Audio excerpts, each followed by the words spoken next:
मान्यवरांचं आपण टाळ्या वाजवून स्वागत करूया.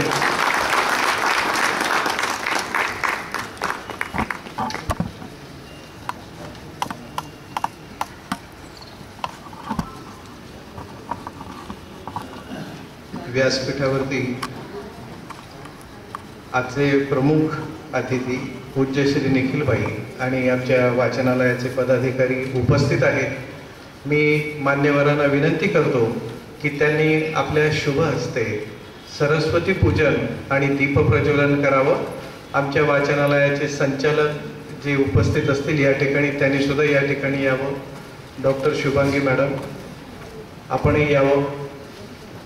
अण्णासाहेब धुमाळ,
आज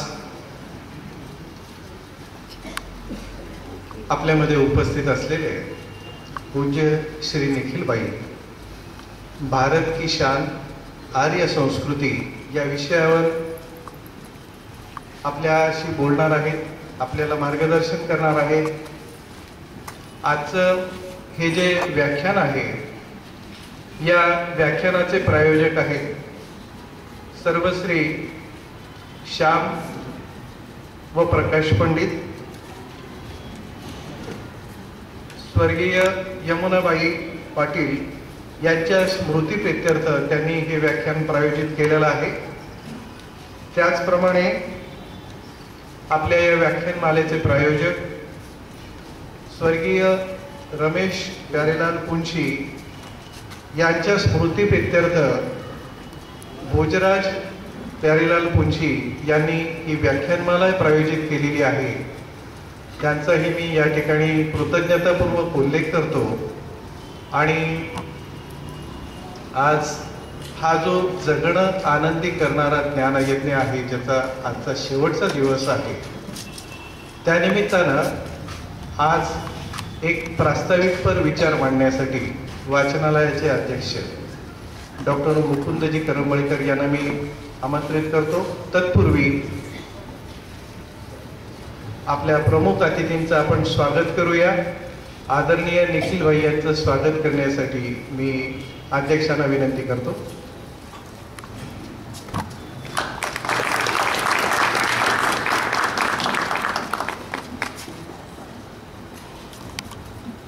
त्याचप्रमाणे आज आदरणीय निखिलबाईंसोबत त्यांचे शिष्यगण या ठिकाणी उपस्थित आहेत.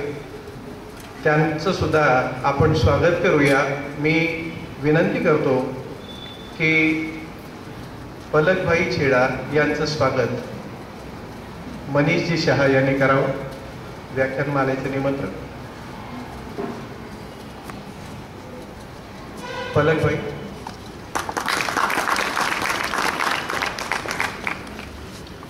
नमनभाई गाला यांचंही स्वागत वाचनालयाचे सहकार्यवाह मिलिंदजी देव यांनी करावं अशी विनंती.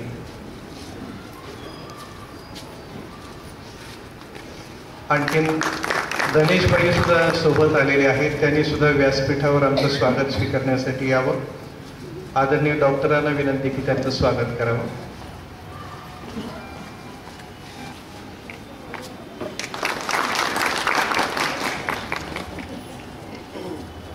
मान्यवरांचं आपण स्वागत केलेलं आहे.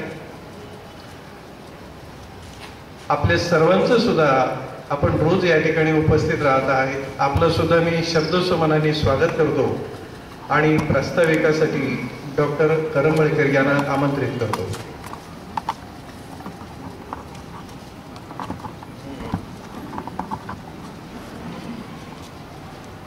आदरणीय निखिलभाई आणि त्यांच्यासोबत आलेले त्यांचे सहकारी, आमच्या वाचनालयाचे सर्व संचालक वर्ग आणि रसिक हो, खरं म्हणजे पहिल्या दिवशी प्रास्ताविक करताना जो उत्साह होता, आजही तो उत्साह आहेच, नाही असं नाही. पण आज जरा मनामध्ये थोडं वाईट वाटतं आहे की अरे, की 10 दिवस चालू असणार हा ज्ञानयज्ञ आता आज शेवटचा दिवस आहे आणि शेवटचा दिवस गोडा व्हावा म्हणून निखिलभाई इथे आहे, जे अध्यात्मावरती खूप काही प्रॅक्टिकल बोलणार आहे. आत्ता जर का आपल्या गेल्या 10 दिवसांच्या व्याख्यानमालेचाच एक थोडक्यात रिव्ह्यू मांडायचा म्हटला तर आम्ही यावेळेला व्याख्यानं आयोजित करताना काही गोष्टींचा खूप मोठा विचार केलेला होता. आम्ही यावेळेला ह्या व्याख्यानमालेला म्हणताना म्हटलं होतं की जगणं आनंदी करणारा ज्ञानयज्ञ. त्यामुळे जी काही व्याख्यानं इथं झाली, नुसतीच शब्दांची चमक, भाषणं असं न करता जगण्याला अर्थ देणारी, जगणं समृद्ध करणारी, काहीतरी आपल्याला इथं टेक अवे मेसेज असलेली अशीच व्याख्यानं होतील असा आम्ही प्रयत्न केला. आणि त्यामध्ये अर्थातच एक हसवणूक अजित कुमार गोष्टींची होती. हसणंसुद्धा हवंच आहे ना आपल्याला. आपल्याला अध्यात्म म्हणजे लांब चेहरा करून बसायचं असं नाही, आपल्याला त्याचाही आनंद घ्यायचाच आहे, सगळ्यांचाच आनंद घ्यायचा आहे. पहिल्या दिवशी राजेंद्र वैशंपायन होते. 4 आश्रम आणि जगण्याचं व्यवस्थापन, त्यांनीसुद्धा उदाहरणं देताना जी आजच्या काळातली आहेत ती सगळी उदाहरणं दिली आणि नेमकेपणानं जागा शोधून काढल्या की आश्रम आपण 4 म्हणतो, 25, 50, 75 असं वय म्हणतो, तसं आता नाही आहे. पहिले तर बरोबर आहे की तुम्ही शिक्षण जोपर्यंत करता, लग्न जोपर्यंत करत नाही तोपर्यंत ब्रह्मचर्य आश्रम. पण ब्रह्मचर्य आश्रम म्हटलं तरीसुद्धा तुम्ही शेवटच्या संन्यासाश्रमाची किंवा तिसऱ्या याची गृहस्थाश्रमाची आणि ह्या सगळ्याची तयारी आधीपासूनच करायला पाहिजे. असं नुसतंच वानप्रस्थाश्रमाची तयारी आधीपासून करायला पाहिजे. आणि हे जे स्मूथ या आश्रमातून त्या आश्रमात आजच्या काळातही जाता येणं, या बाबतीत त्यांनी फार छान समजावून सांगितलं. माऊली दुसाने यांचं तर आपल्या हाती आपलं आरोग्य कसं आपल्या हाती आहे याचं त्यांनी ठासून सांगितलं. त्यांनी सगळ्यात पहिल्यांदा एक केलं की आधी तुमच्या आत्ताचे मनात चालू असलेले सगळे विचार बंद करा आणि मी जे सांगतो ते ऐका, तर तुमच्यापर्यंत पोहोचेल असं जे म्हटलं, मला खात्री आहे प्रत्येकाच्या मनात ते पोहोचलं आहे. आजही त्यांचा आवाज रुंजी घालतो. आत्ता संध्याकाळच्या सिरियल्सनी जो नात्यांमध्ये गोंधळ घातला आहे, तो गोंधळ निस्तरायला आले होते मयुरेश डंके. त्यांनी नाती कशी फुलवावी, नाती कशी जगावी याबद्दल खूप छान मार्गदर्शन केलं. आणखी एक होतं, प्रत्येक ह्याच्यामध्ये प्रेरणादायी देशप्रेम आणि माझं नुसतंच घरातलं वागणं नाही, नात्यातलं वागणं नाही, तर समाज म्हणून वागणं कसं असायला पाहिजे याबद्दल कुठेतरी माहिती दिली गेली. अमरीश पुंडलिक यांनी नेताजी एक क्रांती पर्व, म्हणजे नेताजी सुभाषचंद्र बोसांची खरोखर आपल्या कुठेही खूप मोठ्या प्रमाणावर माहिती येत नाही. ती माहिती सांगताना इतक्या ओजस्वी रीतीनं ती सगळी मांडली की एक वेगळा विचार, वेगळा देशप्रेमाचा विचार प्रत्येकाच्या मनामध्ये होता. तसंच विवेक मेहत्रेंच्या बाबतीतही झालं. ते स्लाईड शोसह व्याख्यान असल्यामुळे इस्रायल देशाची सहल झाली, पण ती सहल नुसतीच सहल नव्हती. तिथली माणसं किती, म्हणजे ज्याला काय म्हणतात, किती जिद्दी आहेत आणि किती एक छोटासा देश महाराष्ट्राच्या 48 पट धान्य पिकवतो. म्हणजे काय आहे प्रत्येकाच्या मनामध्ये ही ज्योत पेटली की देशप्रेम म्हणून आपण जर केलं तर आपणही असे नंबर 1 वर येऊ शकू. बाबासाहेब आंबेडकरांच्या जयंतीच्या पूर्वसंध्येला रवींद्र किरकोळे यांचं सामाजिक समरसता, जी गोष्ट खूप खूप महत्त्वाची आहे. आपण माणूस म्हणून एकमेकाला ओळखणार आहोत का, की अजूनही जात धर्म या नावाखाली आपण एकमेकाला कमी जास्त बघणार आहोत? हा प्रश्न त्यांनी फार छान पोटतिडकीनं मांडला. चिन्मयी सुमित एक अतिशय प्रसिद्ध अशी अभिनेत्री, नाट्य, चित्र, मालिका, जाहिरातपट सगळीकडे असलेली, पण डिव्होशननी, निष्ठापूर्वक मराठी भाषा संवर्धन, मराठी भाषा संस्कृती संवर्धन या बाबतीत मराठी शाळा कशा हे होतात. आणि हे बोलताना सुद्धा प्रत्येक वेळी त्यांनी फक्त स्वतःचे अनुभव सांगत केले. स्वतःच्या मुलांना त्यांनी जाणीवपूर्वक, स्पष्ट म्हणजे नवरा तामिळ असताना सुद्धा मराठी भाषेच्या शाळेमध्ये पाठवलं आणि मराठी शाळांची का गरज आहे हे समजावून सांगितलं. मला असं वाटतं की आपणही कुणाला अगदी इच्छा झाली तर इंग्रजी शाळेतून काढून मराठी शाळेत घालावं. आपल्याकडे काकासाहेब पूर्णपात्री विद्यालय आहे किंवा गुरुकुल आहे, कितीतरी चांगल्या शाळा आहेत, त्या शाळांमध्ये पाठवायला हरकत नाही तर किमान घरी आपण त्यांच्याशी बोलताना तो डॉग, ती कॅट असं न म्हणता आपण मराठीतच बोलणार आहोत घरात तरी आपल्या बाल्यांशी, एवढं तरी आपण पाळायला शिकूया. आपण स्वतः मराठी पुस्तकं, आमच्या वाचनालयात छान छान पुस्तकं आहेत, ती वाचा आणि ती मुलांना वाचायला द्या, वाचायला लावा. हे तरी आपण त्या व्याख्यानातून शिकणं आवश्यक आहे. काल धुरंधर राजकारणी आर्य चाणक्य हे व्याख्यान सुनील पाटील यांनी दिले. अतिशय ओजस्वी वाणीनं ते बोलत होते. आणि आत्ता ह्या व्याख्यानमालेचं ज्या दिवशी पहिल्या दिवशी आम्ही बसून त्याच्याबद्दल बोलत होतो त्यावेळेला सहज विषय निघाला पाऊस पडला तर काय. पण मला खरोखर कौतुक वाटतं, पहिल्या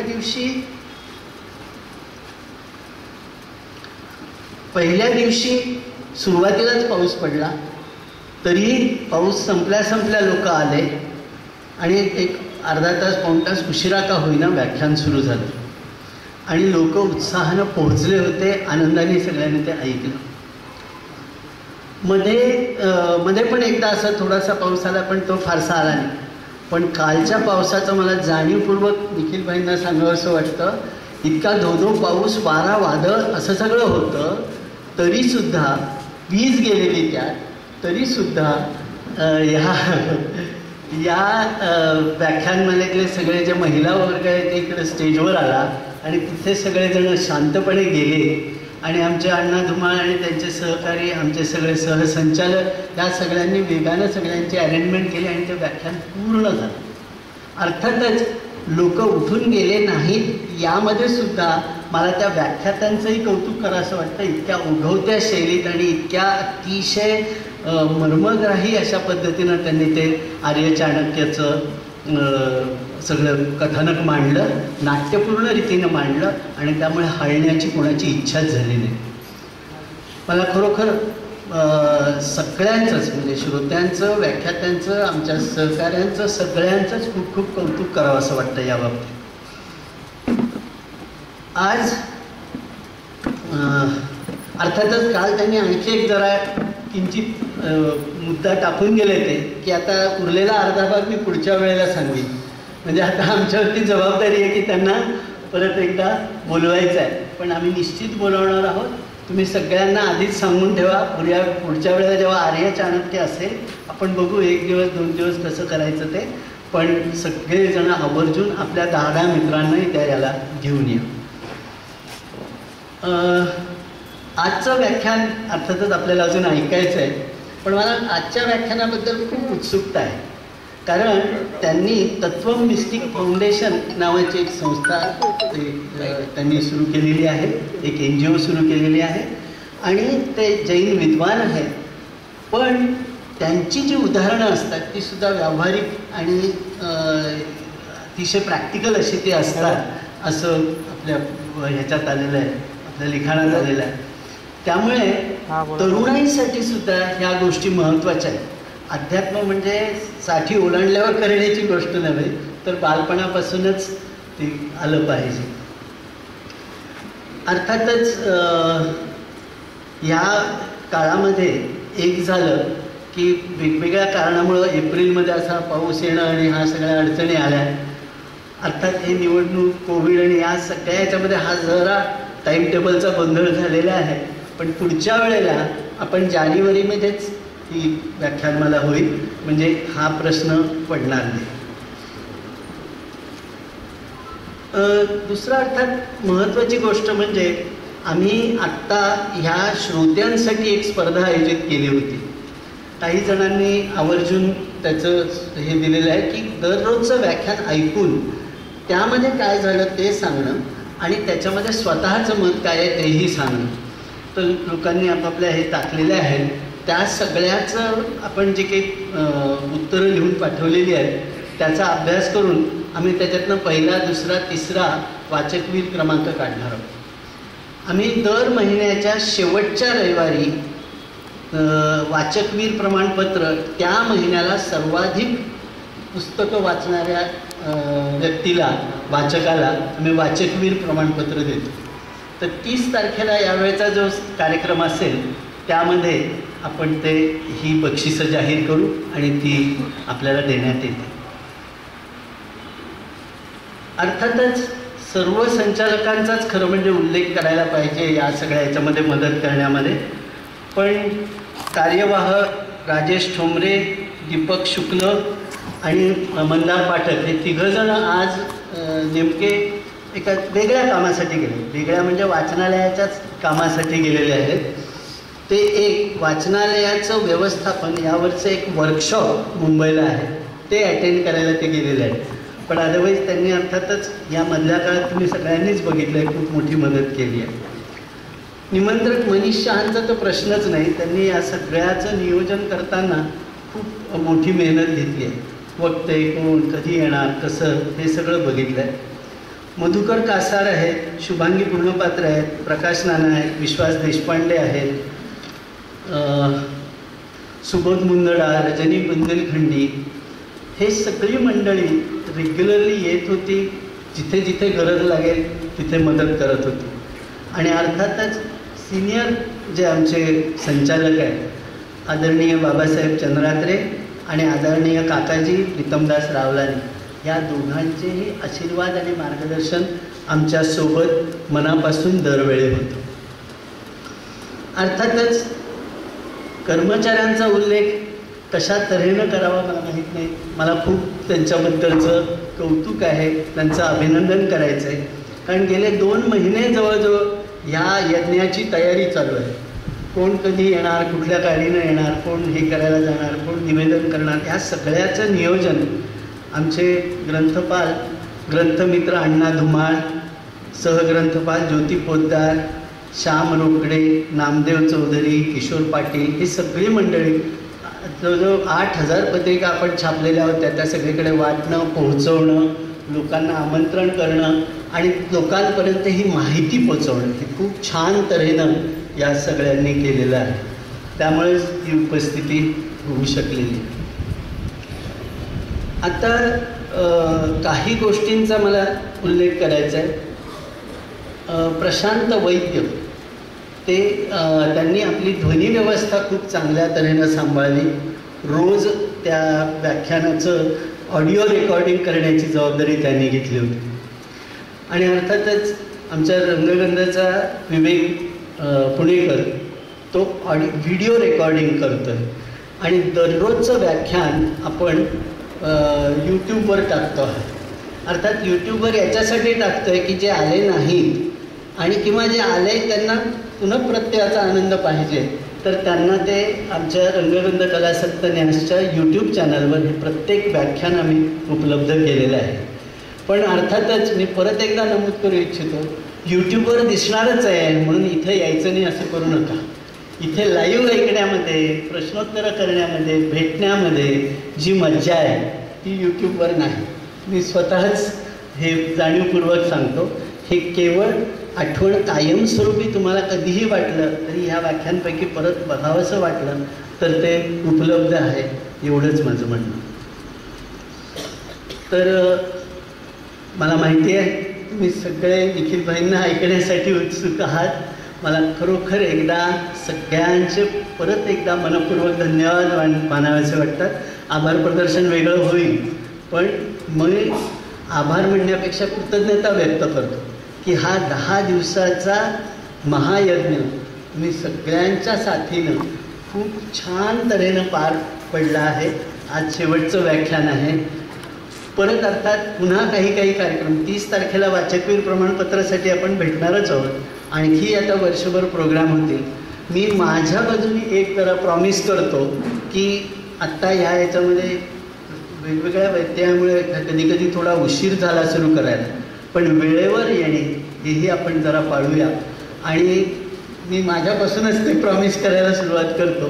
तर आपण वेळेवर येऊ आणि कार्यक्रम म्हणजे असं बोलणं झालं होतं की 6ला सांगितलं की लोक 6:30पर्यंत येतात, पण ते हळूहळू 7 होत जात आहे. तर तसं न करता आपण सांगितलेली वेळ यापुढे वाचनालयाच्या कार्यक्रमांसाठी पाळूया.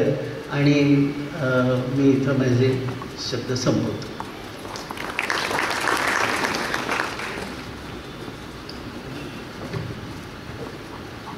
धन्यवाद डॉक्टर साहेब.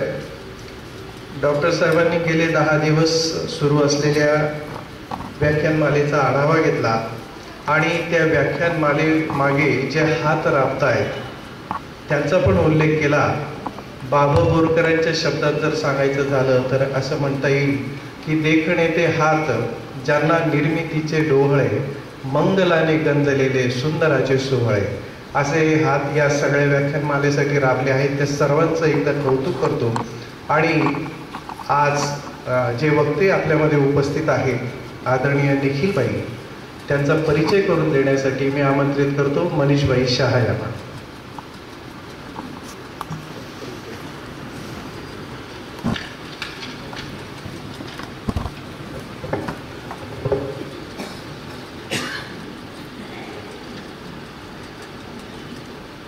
आजचे वक्ते, प्रमुख अतिथी पूज्य श्री निखिलभाई, वाचनालयाचं संचालक मंडळ, इथे उपस्थित सर्व रसिक चाळीसगावचे बंधू भगिनी, माता भगिनी, सर्वांना नमस्कार. पूज्य निखिलभाई, त्यांना सर्वजण साहेबजी या नावाने ओळखतात. ते आध्यात्मिक दूरदर्शी असे जैन विद्वान आहेत. मूळ ते देवपूर कच्छ येथील रहिवासी आहेत. ते सध्या मुंबई व देवलाली येथे त्यांचं वास्तव्य आहे. त्यांचा परिवाराचा फार मोठा व्यवसाय मुंबई येथे आहे, पण ते स्वतः पूज्य श्री निखिलबाई परिवारापासून दूर आणि युवांमध्ये राहत असतात. त्यांचा जैन फिलॉसॉफी, आर्य फिलॉसॉफी याचा प्रदीर्घ अभ्यास आहे. तसेच वेददर्शन, सांख्यदर्शन, बौद्ध दर्शन, 4 वाक दर्शन, बायबल, कुराण याचाही त्यांनी अध्ययन केलेलं आहे. जैन मुनी साध्वी यांच्या अध्ययनाचे कार्य त्यांनी हाती घेतलेलं आहे.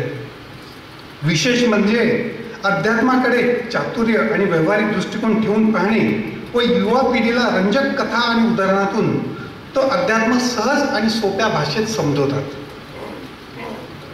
2016 साली त्यांच्या मार्गदर्शनाखाली काही युवकांनी एक तत्त्व म्हणून संस्था स्थापन केली.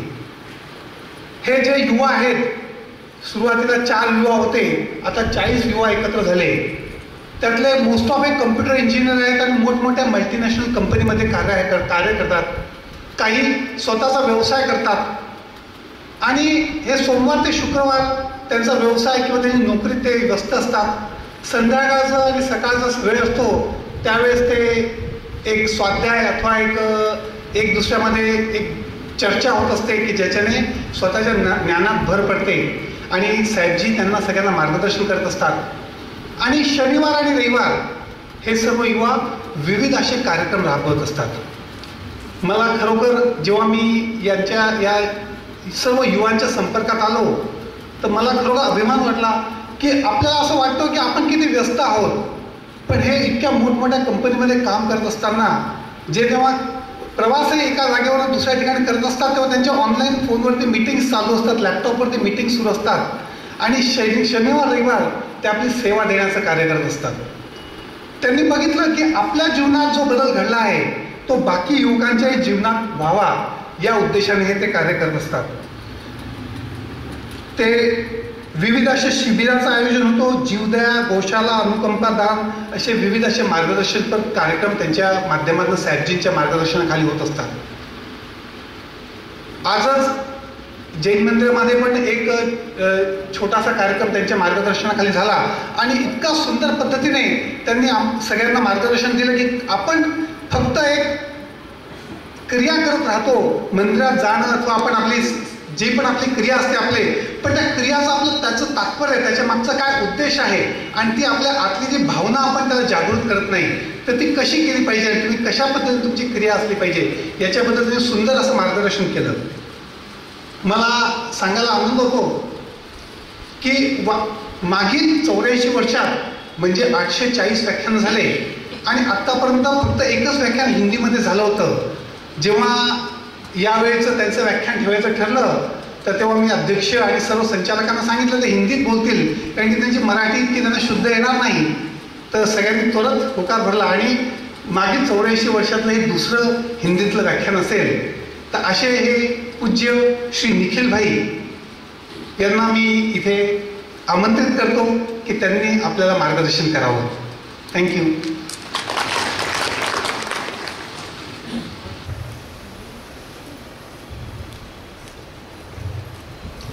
नमो अरिहंताणं, नमो सिद्धाणं, नमो आयर्याणं, नमो उवज्जायाणं, नमो लोय सव्वसाहुणं, एसो पंच नमोकारो सव्वपावपणासणो, मंगलाणं च सव्वेसिं पडमं होय मंगलम्.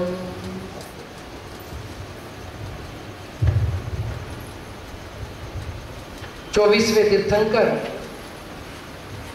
भगवान महावीर स्वामी के चरणों में वंदन. मथुरा में जिनका जन्म हुआ और द्वारका में जिन्होंने राज किया वैसे द्वारकाधीश के चरणों में वंदन. भारत की शान अयोध्या नंदन प्रभु श्री राम के चरणों में भी वंदन. सरस्वती व्याख्यान माला के श्रद्धा स्थान स्व प्यारेलाल जी पुंशी जी और प्रेरणा स्थान स्व रमेश जी पुंशी जी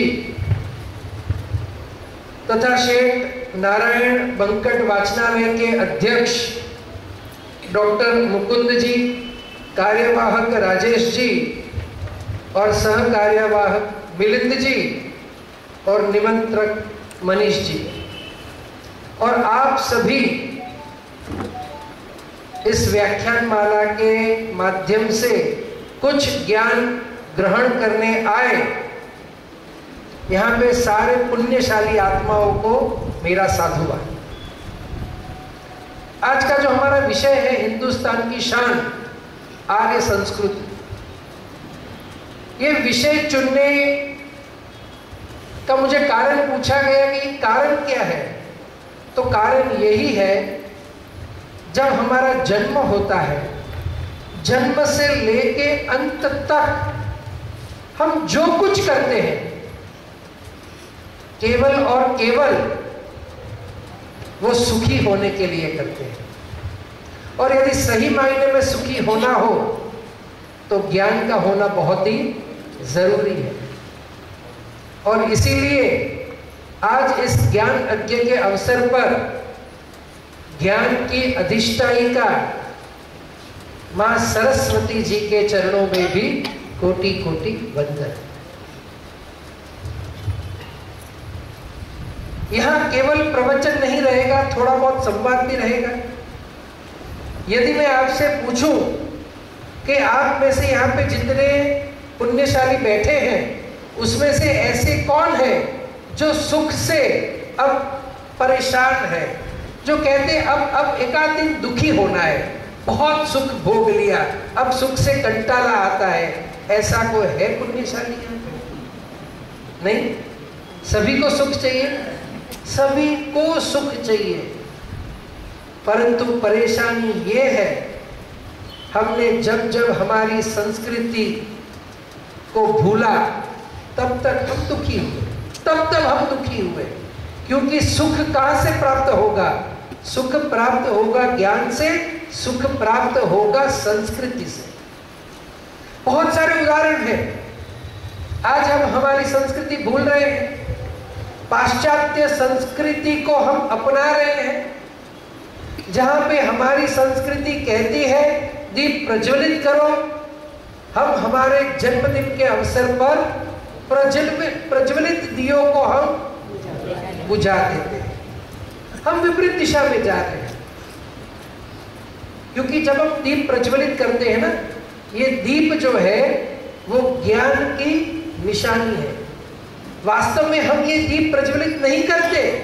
ये तो जो हम दीप प्रज्वलित करते हैं वो वास्तव में हमें हमारे अंदर ज्ञान को प्रज्वलित करना है, क्योंकि बिना ज्ञान के कुछ भी नहीं है। और रही बात ज्ञान की, तो हमारे यहाँ पे परंपरा थी, गुरुकुल की परंपरा थी, अभ्यास की परंपरा थी। लेकिन अभी वर्तमान में समय ऐसा आया है, जो कुछ विदेशों में पढ़ाया जाता है वो बहुत अच्छा है, हमारे पास है वो बिल्कुल अच्छा नहीं है, ऐसी मान्यता है। जबकि ऐसे बहुत सारे उदाहरण हैं। दक्षिण भारत में आप जाओ, उत्तर भारत में आप जाओ, हमें ऐसे ऐसे मंदिर मिलते हैं 400 साल, 800 साल, 1000 साल, 1200 साल पहले बने हुए मंदिर हैं। जिस मंदिर का काम हम देख के स्तब्ध रह जाते हैं कि ये संभव कैसे है। इतने सालों पहले भी क्या विज्ञान था? इतने सालों पहले भी क्या ऐसे शास्त्र थे कि इन दिनों पे जब सूर्य उदय होता है तो पहली किरण वो मूर्ति के मुख के ऊपर गिरती है? हमें आश्चर्य नहीं लगता, क्योंकि हम वो कल्पना ही नहीं करते। इतने सालों पहले बनाए गए मंदिर पर्वतों के ऊपर, तब तो मशीनें भी नहीं थी, कुछ भी नहीं था। इतने बड़े बड़े पत्थरों को ऊपर कैसे ले गए वो लोग? हम कभी सोचते नहीं है। कैसी कैसी कारीगरी हमारे देश के अंदर है, लेकिन फिर भी हमें लगता है कि जो विदेशों में पढ़ाया जाता है वो अच्छा है। मुझे बहुत खुशी हुई जब मैंने ये सुना कि वाचनालय व्याख्यानमाला का आयोजन 40 गांव में हर साल होता है। बहुत खुशी हुई, लेकिन थोड़ा दुख भी होता है। दुख इसलिए होता है कि मैं मेरे सामने जो देख रहा हूं, महज गिने चुने 5 से 6 युवा मुझे दिख रहे हैं। युवा अपने नशे में चल रहे हैं। उन्हें ऐसे लगता है कि ये संस्कृति वंस्कृति क्या है, कुछ नहीं, खाओ पियो ऐश करो, बात खत्म। हमें पता ही नहीं है कि हमारे पास क्या धरोहर है, हमारे पास क्या संस्कृति है, हमारे पास संस्कृति के रूप में क्या संपत्ति है, हमें पता ही। इसलिए हम चले जा रहे। और आज मुझे ये कहना है कि संस्कृति हमारे जीवन से जा रही है, आर्य संस्कृति हमारे जीवन से जा रही है, तो कहीं ना कहीं युवा पीढ़ी दोषित नहीं है, कहीं ना कहीं दोषित हम हैं। हम इसलिए हैं क्योंकि बचपन से ही हम युवाओं को एक ही चीज सिखाते हैं, स्कूल में अच्छे मार्क्स ला, बात खत्म। बचपन में कभी भी हम प्रयास नहीं करते, बेटा 2% कम आएंगे चल जाएगा, लेकिन उसे वो संस्कार देने हैं, उसे वो शिक्षण देना है कि यदि कोई घर में अतिथि आता है तो उसे नमस्कार करना है, उसके पैर छूने हैं, उसे पूछना है आप कैसे हैं, आपके घर में सब कुशल मंगल तो है, फिर भी मैं कहूँगा 40 गांव के अंदर तो यह व्यवहार कुछ कुछ दिखता है। बंबई जैसे बड़े शहरों की हालत तो बहुत खराब है, बहुत खराब है।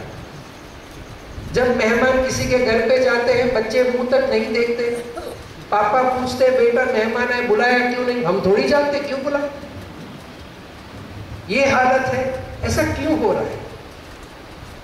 ये हमारी संस्कृति है कि आए अतिथि का हम स्वागत करें, आए अतिथि के साथ हम बैठे, उसे कुशल मंगल पूछे, लेकिन नहीं है आज संस्कृति के रूप में हमें जो भी त्योहार मिले हैं, जो भी त्योहार है, वो त्योहार को हम मनाते हैं, लेकिन कई बार बहुत गलत तरीके से मनाते हैं। मैं आप सभी की क्षमा चाहूंगा। गणपति हमारा त्योहार है, दिवाली हमारा त्योहार है, होली हमारा त्योहार है, सारे त्योहारों में कहूंगा सारे त्योहारों के पीछे विज्ञान है, सारे त्योहारों के पीछे विज्ञान है। लेकिन आज जिस तरह से त्योहार मनाए जाते हैं, दुख की बात है। मुझे 40 गांव का तो पता नहीं, मुंबई में जब गणपति होते हैं अधिकांश पंडालों के अंदर पिक्चर के गीत लगाए जाते हैं, चल छैया छैया छैया छैया। मुझे बड़ा आश्चर्य होता है और मुझे दुख होता है। गणपति जी को कितना कष्ट होता होगा, वो भी सोच रहे होंगे कि मुझे बिठाया क्यों इन लोगों ने। और यहाँ पे कुछ युवा लोग बैठे हैं और ताश खेलते हैं। गणपति लाना हमारी संस्कृति है, लेकिन पंडाल में पिक्चरों के गीत लगाना यह हमारी संस्कृति नहीं है। पंडाल के अंदर बैठ करके ताश खेलना यह हमारी संस्कृति नहीं है। This gives the clear message we are on the wrong track. Holi के अंदर होली क्यों मनाई जाती है? होली कब आती है? आपको पता है होली कब आती है? हमारे देश में 6 ऋतु है। 6 ऋतु का तो नाम सुना ही होगा। 3 सीजन तो सबको पता होती है, मॉनसून, विंटर एंड समर। लेकिन समर में भी 2 होते हैं, वसंत ऋतु, ग्रीष्म ऋतु, उसके बाद वर्षा ऋतु, उसके बाद शरद ऋतु, हेमंत ऋतु, शिशिर ऋतु, ये सारी ऋतुएं हैं। तो जो होली का दिन होता है ना, वहां पे वसंत ऋतु वो बढ़ना कम और खत्म होना शुरू, और बाद में ग्रीष्म ऋतु की तरफ हम आगे बढ़ते हैं। और इसीलिए उसमें जो खेला जाता है वो ऐसे द्रव्यों से खेला जाता है कि जो शरीर को ठंडा रखे। जैसे कि शरद की पूर्णिमा आती है, आपने देखा है शरद पूर्णिमा? शरद पूर्णिमा के दिन लोग क्या करते हैं? दूध और पोहा खाते। 40 लोग नहीं खाते, बनाते। देखा है क्यों? क्योंकि शरद ऋतु के वो दिनों में भी गर्मी होती है। आयुर्वेद के हिसाब से उन दिनों में यदि दूध का सेवन किया जाए तो वह शरीर के लिए लाभदायी होता है। हमारी संस्कृति कैसी है? ज्ञान भी देती है, सेहत भी देती है, संस्कार भी देती है, धन भी देती है। हमने सब कुछ छोड़ दिया। और कब कई बार तो इच्छा होती है कि युवाओं को सामने बिठाओ, अब क्या पढ़ते हो? कुछ नहीं, थोड़ा बहुत पढ़ लिया स्कूल कॉलेज में, अच्छी बात है, पढ़ना चाहिए। वर्तमान समय की वो मांग है, लेकिन हमारी संस्कृति को नहीं भूलना चाहिए। जो हमें ऋषि मुनियों से मिला है, वेद हो, उपनिषद हो, शास्त्र है, ग्रंथ है, हम कहते होता क्या है इससे? कुछ नहीं होता। तो एक बार हमने पूछ लिया, क्यों कुछ नहीं होता? और जब कोई व्यक्ति ऐसा कहता है कि इन शास्त्रों से कुछ नहीं होता, तो मान के चलूंगा कि भाई तुमने तो सारे शास्त्र पढ़ लिए होंगे। तो पूछा भैया जरा समझाओ तो कि टाइम कहाँ है, पढ़ा कुछ नहीं, बिना पढ़े ही अनुमान कर लिया कि हमारे शास्त्रों में कुछ नहीं।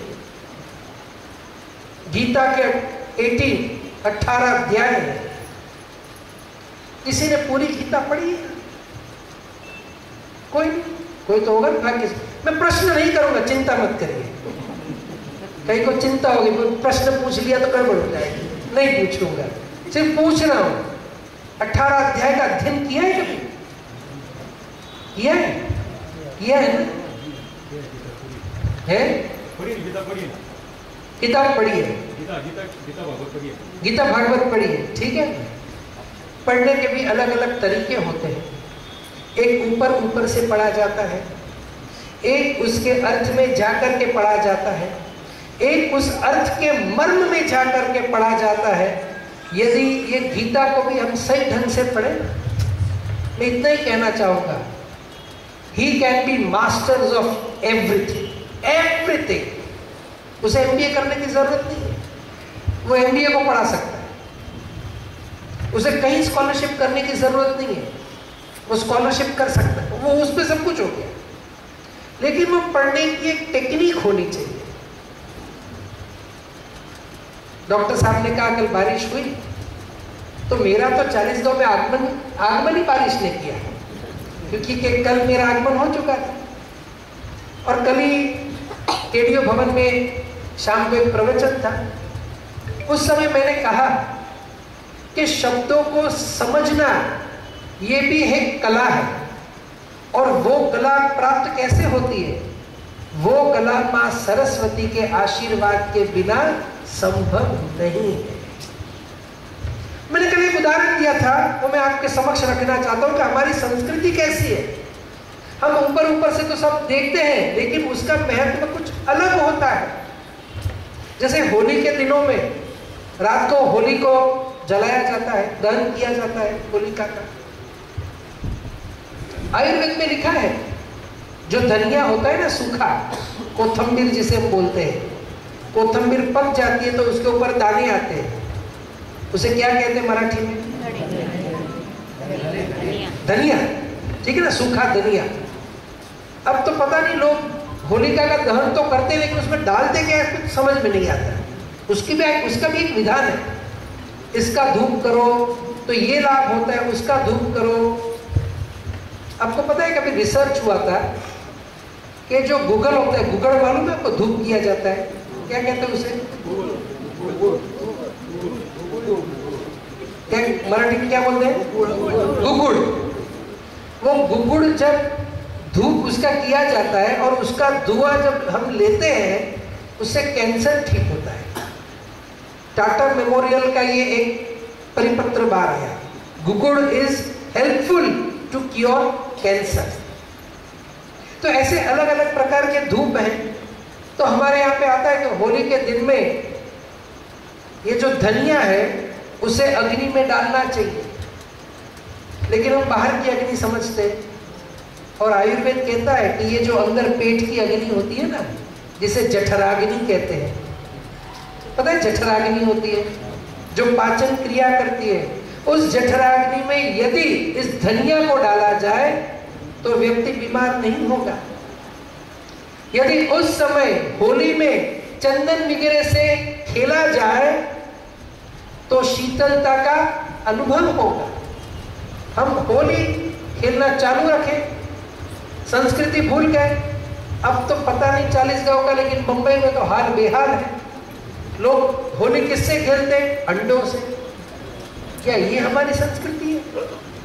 होली खेलते हैं गोबर से, कीचड़ से। क्या ये हमारी संस्कृति है? अब तो पता नहीं किस किस चीजों से होली खेल रहे हैं। ऐसा नहीं है हमारे यहाँ होली खेली जाती थी हल्दी से, चंदन से। हल्दी से क्या होता है? अब मुझे कहने की तो जरूरत नहीं है। हल्दी में कितने सारे गुण हैं।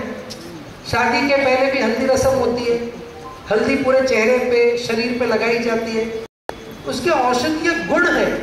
तो इन दिनों में यदि हल्दी चंदन वगैरह से होली खेली जाए तो उसमें हमें हमारे शरीर को लाभ होता है। ये हमारी संस्कृति है। ये छोटी छोटी बातें हैं, लेकिन हमने उस संस्कृति को बिगाड़ दिया है। क्यों? क्योंकि हमारे दिमाग में आनंद भोग से, आनंद किससे है? भोग से। जबकि आर्य संस्कृति कहती है आनंद भोग में नहीं, आनंद त्याग में है। आनंद लेने में नहीं, आनंद देने में है। आनंद इकट्ठा करने में नहीं, आनंद खाली करने में। लेकिन सब उल्टा चक्कर चल रहा है। हमारे यहाँ पे संस्कृति कहती है, हमारे शास्त्र कहते हैं किसी के साथ भी माया प्रपंच मत करना। प्रामाणिकता से आप अपना व्यवसाय करो, बिजनेस भी करो, तो उसमें चीटिंग मत करना। कहीं पे भी धोखाधड़ी नहीं होनी चाहिए। मैं क्षमा चाहूंगा, लेकिन वर्तमान में कुछ कुछ अभ्यासक्रम ऐसे हैं उसमें वो पढ़ाया जाता है, वस्तु 10 रुपए की हो ठीक है, पैकिंग 50 रुपए की होनी चाहिए। वस्तु 10 रुपए की हो ठीक है, उसे 100 में बेचना हो, पैकिंग कितने की होनी चाहिए? 50 की। इसे हम क्या कहेंगे? बिजनेस टेक्निक्स कहेंगे कि फिर टोपी पहनने का धंधा कहेंगे? क्या कहेंगे? आज ऐसा ही हाल। कई बार तो ऑनलाइन कुछ सामान आता है, पैकेट इतना बड़ा देख के व्यक्ति घबरा जाता है, और खोले तो बॉक्स के अंदर बॉक्स, बॉक्स के अंदर बॉक्स, बॉक्स के अंदर बॉक्स, और अंदर क्या निकलेगा? कुछ इतना सा बस। लोग कभी बर्थडे में शरारत करते हैं, गिफ्ट देते ना, गिफ्ट इतना बड़ा बॉक्स देते हैं, उसके अंदर बॉक्स, उसके अंदर box, box box box box, बेचारा खोल खोल के थक जाएगा, और अंदर क्या रहेगा? 5 रुपये की डेयरी मिल्क। बॉक्स देखकर तो उसे लगेगा वाह, आज तो कुछ माल मिला है। लोग मजाक करते हैं। ऐसे ही हो रहा है वर्तमान में, जबकि हमारे यहाँ परंपरा ऐसी नहीं थी। हमारे यहाँ पे संस्कृति परंपरा ऐसी है कि पैसा भले कमाओ, लेकिन दूसरों को डुबा करके नहीं। दूसरे के जेब से पैसा लूटना नहीं है, कमाना है। लूटने में फर्क है, कमाने में फर्क है। आर्य संस्कृति कभी भी लूटने की इजाजत नहीं देती, लेकिन आज हो रहा है। 2 रुपए की चीज 200 रुपए में बिक रही है। कई आइटम ऐसी है, फॉरेन पॉलिसी है, और बेटा कहेगा पापा आपको पता नहीं चलेगा, आप पुराने जमाने के हो, मैं MBA करके आया हूँ फलाने फलाने यूनिवर्सिटी से, हमें सिखाया गया है 2 रुपए की चीज हो 20 रुपए की पैकिंग करो, 200 रुपए में बेचो, अच्छा अच्छा लिख करके, और खूब अच्छी तरह से व्हाइट कॉलर रख करके लोगों को मूर्ख बनाओ। कई लोग मुझे पूछते हैं, पिछले 25-50 साल से नई नई बीमारियां बहुत आ रही है। ये तो सीधी सी बात है, पैसा गलत तरीके से आ रहा है, तो पैसे को जाना कहाँ है? दवाइयों में, और कोई इलाज ही नहीं। पहले के जमाने में पैसा ऐसे गलत तरीकों से नहीं आता था, तो गलत रास्ते जाता भी नहीं था। आज गलत रास्तों पे पैसा जा रहा है। क्यों जा रहा है? भाई गलत तरीके से आया है। हमारे शास्त्रों में बहुत स्पष्ट कहा गया है, कितना भी गलत तरीका अपना करके हम पैसा कमा ले, वो पैसा हमें सुखी कभी नहीं करेगा, कभी नहीं करेगा। आज से 50-100 पहले हम यदि देखें, 50-100 साल पहले पैसा कम था लोगों के पास, इतना पैसा नहीं था। आधी रोटी 1 रोटी खाते थे, लेकिन कभी सुना नहीं था 100 साल पहले वृद्धाश्रम हुआ करता था। ये कभी ने सुना है कोई वृद्धाश्रम 200 साल पुराना? मैंने तो नहीं सुना।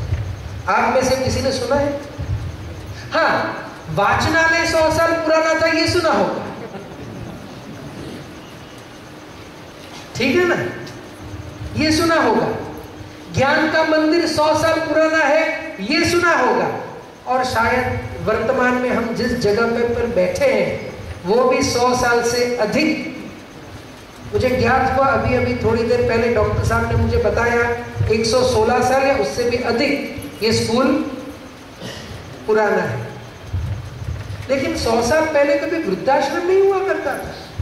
खाने के लिए रोटी आधी थी, लेकिन माता पिता को घर में रखने के लिए जगह थी। संस्कृति की मैं बात करूं, आज लोग कहते हैं मम्मी पापा मेरे साथ रहते हैं। 50 साल पहले लोग कहते थे मैं मम्मी पापा के साथ रहता हूं। फर्क इतना ही है, लेकिन फर्क बहुत बड़ा है।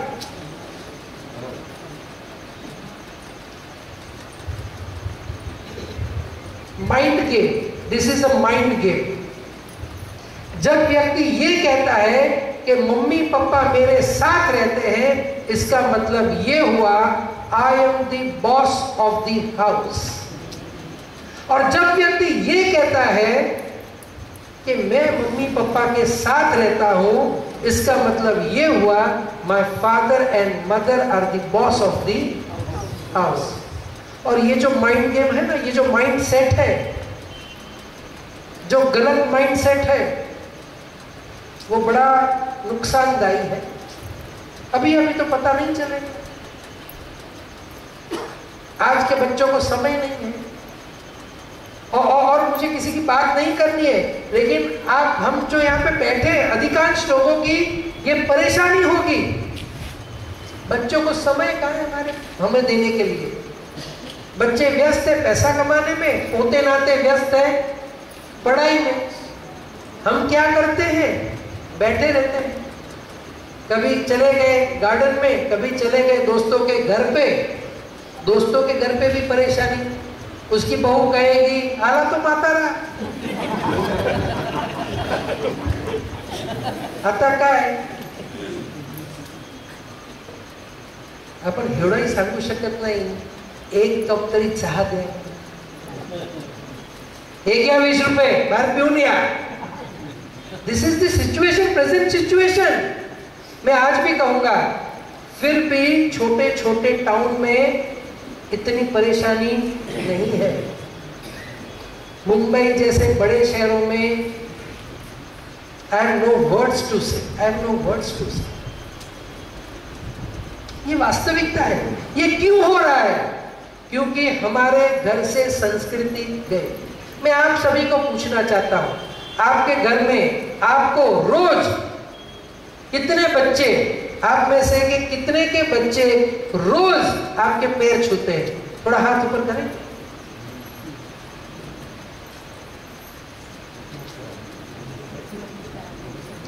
वैसे 35% इज पासिंग बाय, ये नॉर्मल। और डॉक्टर साहब मेडिकल में पासिंग इज 35 कि 50, पता नहीं मुझे है 50। चलो मेडिकल की बात अभी हम नहीं करते, नॉर्मल 35। नहीं, आप हाथ ऊपर कर सकते हैं। आप में से कितने के बच्चे रोज आपके पैर छूते हैं? नहीं। हमारे बुजुर्ग ने कहा। अब दूसरा प्रश्न मुझे करना है, लेकिन मुझे डर लग रहा है, बहुत डर लग रहा है, करूं या नहीं करूं। सोच रहा हूं, कर ही देता हूं। कितने बुजुर्ग रोज बच्चे को पैर पड़ते, बेटा मतलब बाहर जाऊं दे की। परिस्थितियां बदल रही है। क्यों बदल रही है?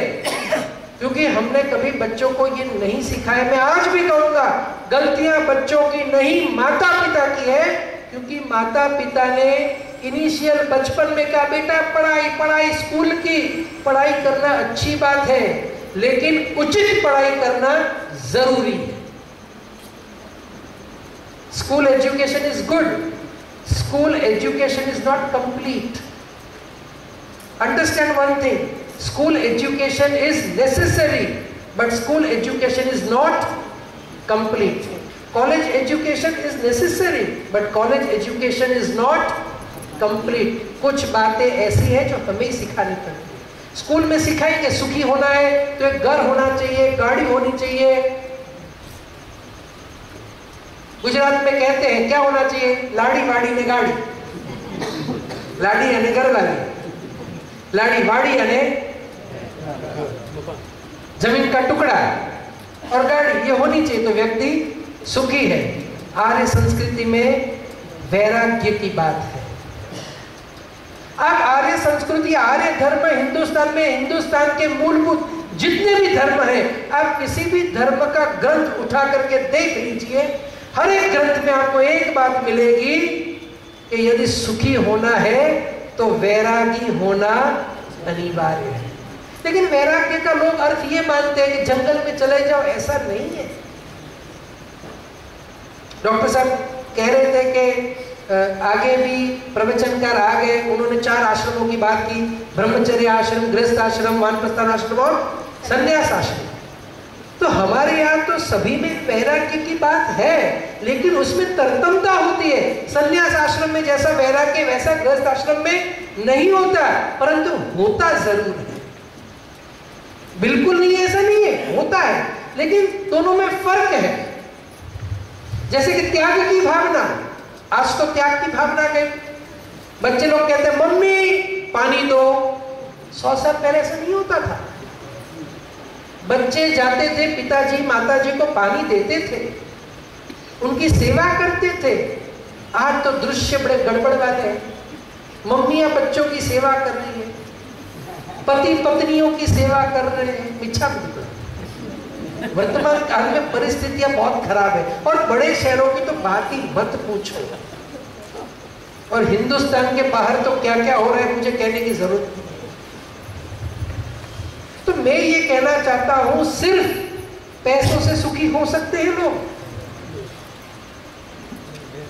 आप सभी को पता है, मैं नाम नहीं लूंगा, बहुत सालों तक एक व्यक्ति नंबर 1 पोजीशन पे था पैसों के मामले में इंडिया पे, ठीक है, मैं नाम नहीं लूंगा, नाम लेना अच्छी बात भी नहीं है। अचानक से थोड़े दिन पहले दूसरा व्यक्ति नंबर 1 पे आ गया।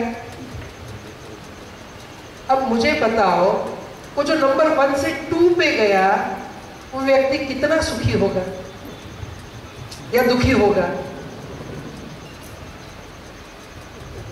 मान लो कि हम में से कोई एक व्यक्ति है जो 40 गांव के नंबर 1 पोजीशन पे है, और जब जब भी लोग आते हैं तो हमारा परिचय ऐसे देते हैं, ये हमारे 40 गांव के नगर सेठ हैं।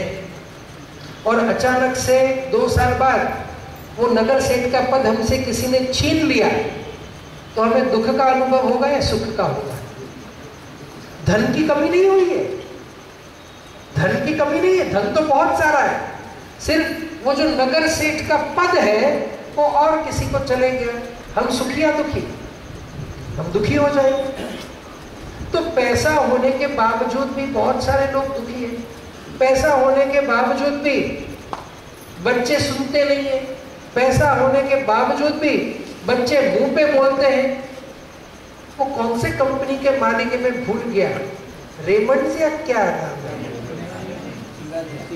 सिंगानिया, क्या नाम है, रेमंड्स। आपको क्या लगता है वो भारत की संस्कृति है?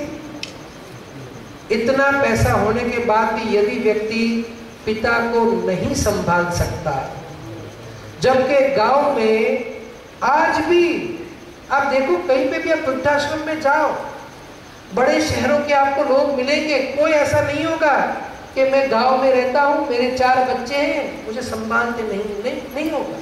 गांव में से कोई नहीं होगा। गांव में रहते होंगे, खेत में खटिया लगा करके बैठे होंगे, बहू जागा कुछ नहीं, ताकि बाखरी बस जागा, बहुत हो गया, लेकिन वो खुश है। और बड़े बड़े शहरों में एसी में बैठे हैं, लेकिन बुलाने वाला कोई नहीं। क्यों? हमने केवल पैसों को महत्व दिया। और आर्य संस्कृति और शास्त्र कहते हैं पैसा केवल सुख नहीं दे सकता। यदि हमें सुखी होना है, पैसा अनिवार्य है। शास्त्र भी नहीं कहते कि मत कमाओ, यदि आपको अध्यात्म को प्राप्त करना है आज से कमाना बंद कर दो, ऐसा कोई शास्त्र नहीं कहता। लेकिन शास्त्र कहते हैं कि कमाने के साथ साथ परिवार का ध्यान रखो। लोग बोलते हैं मैं परिवार का कितना ध्यान रखते हैं हम लोग। बच्चों को टाइम टू टाइम टिफिन बना के देते हैं, बच्चों को टाइम टू टाइम ट्यूशन में भेजते हैं, बच्चों के टाइम टू टाइम उनके कपड़े धोते हैं, उन्हें आयरन करते हैं, बहुत ख्याल रखते हैं। तो शास्त्र में ऐसे ख्याल की केवल बात नहीं है, उन्हें क्या संस्कार देने हैं, संस्कृति का महत्व, हर एक संस्कृति, हमारे यहाँ पे जो त्योहार है उनका महत्व समझाना है। क्या है इसके पीछे? इसके पीछे आध्यात्मिक रहस्य क्या है, उसके पीछे वैद्य यानी कि मेडिसिनल उसकी वैल्यूज क्या है, सब कुछ समझाना है। लेकिन वर्तमान परिस्थिति ऐसी, हम समझाएं कैसे? हम खुद को ही पता नहीं,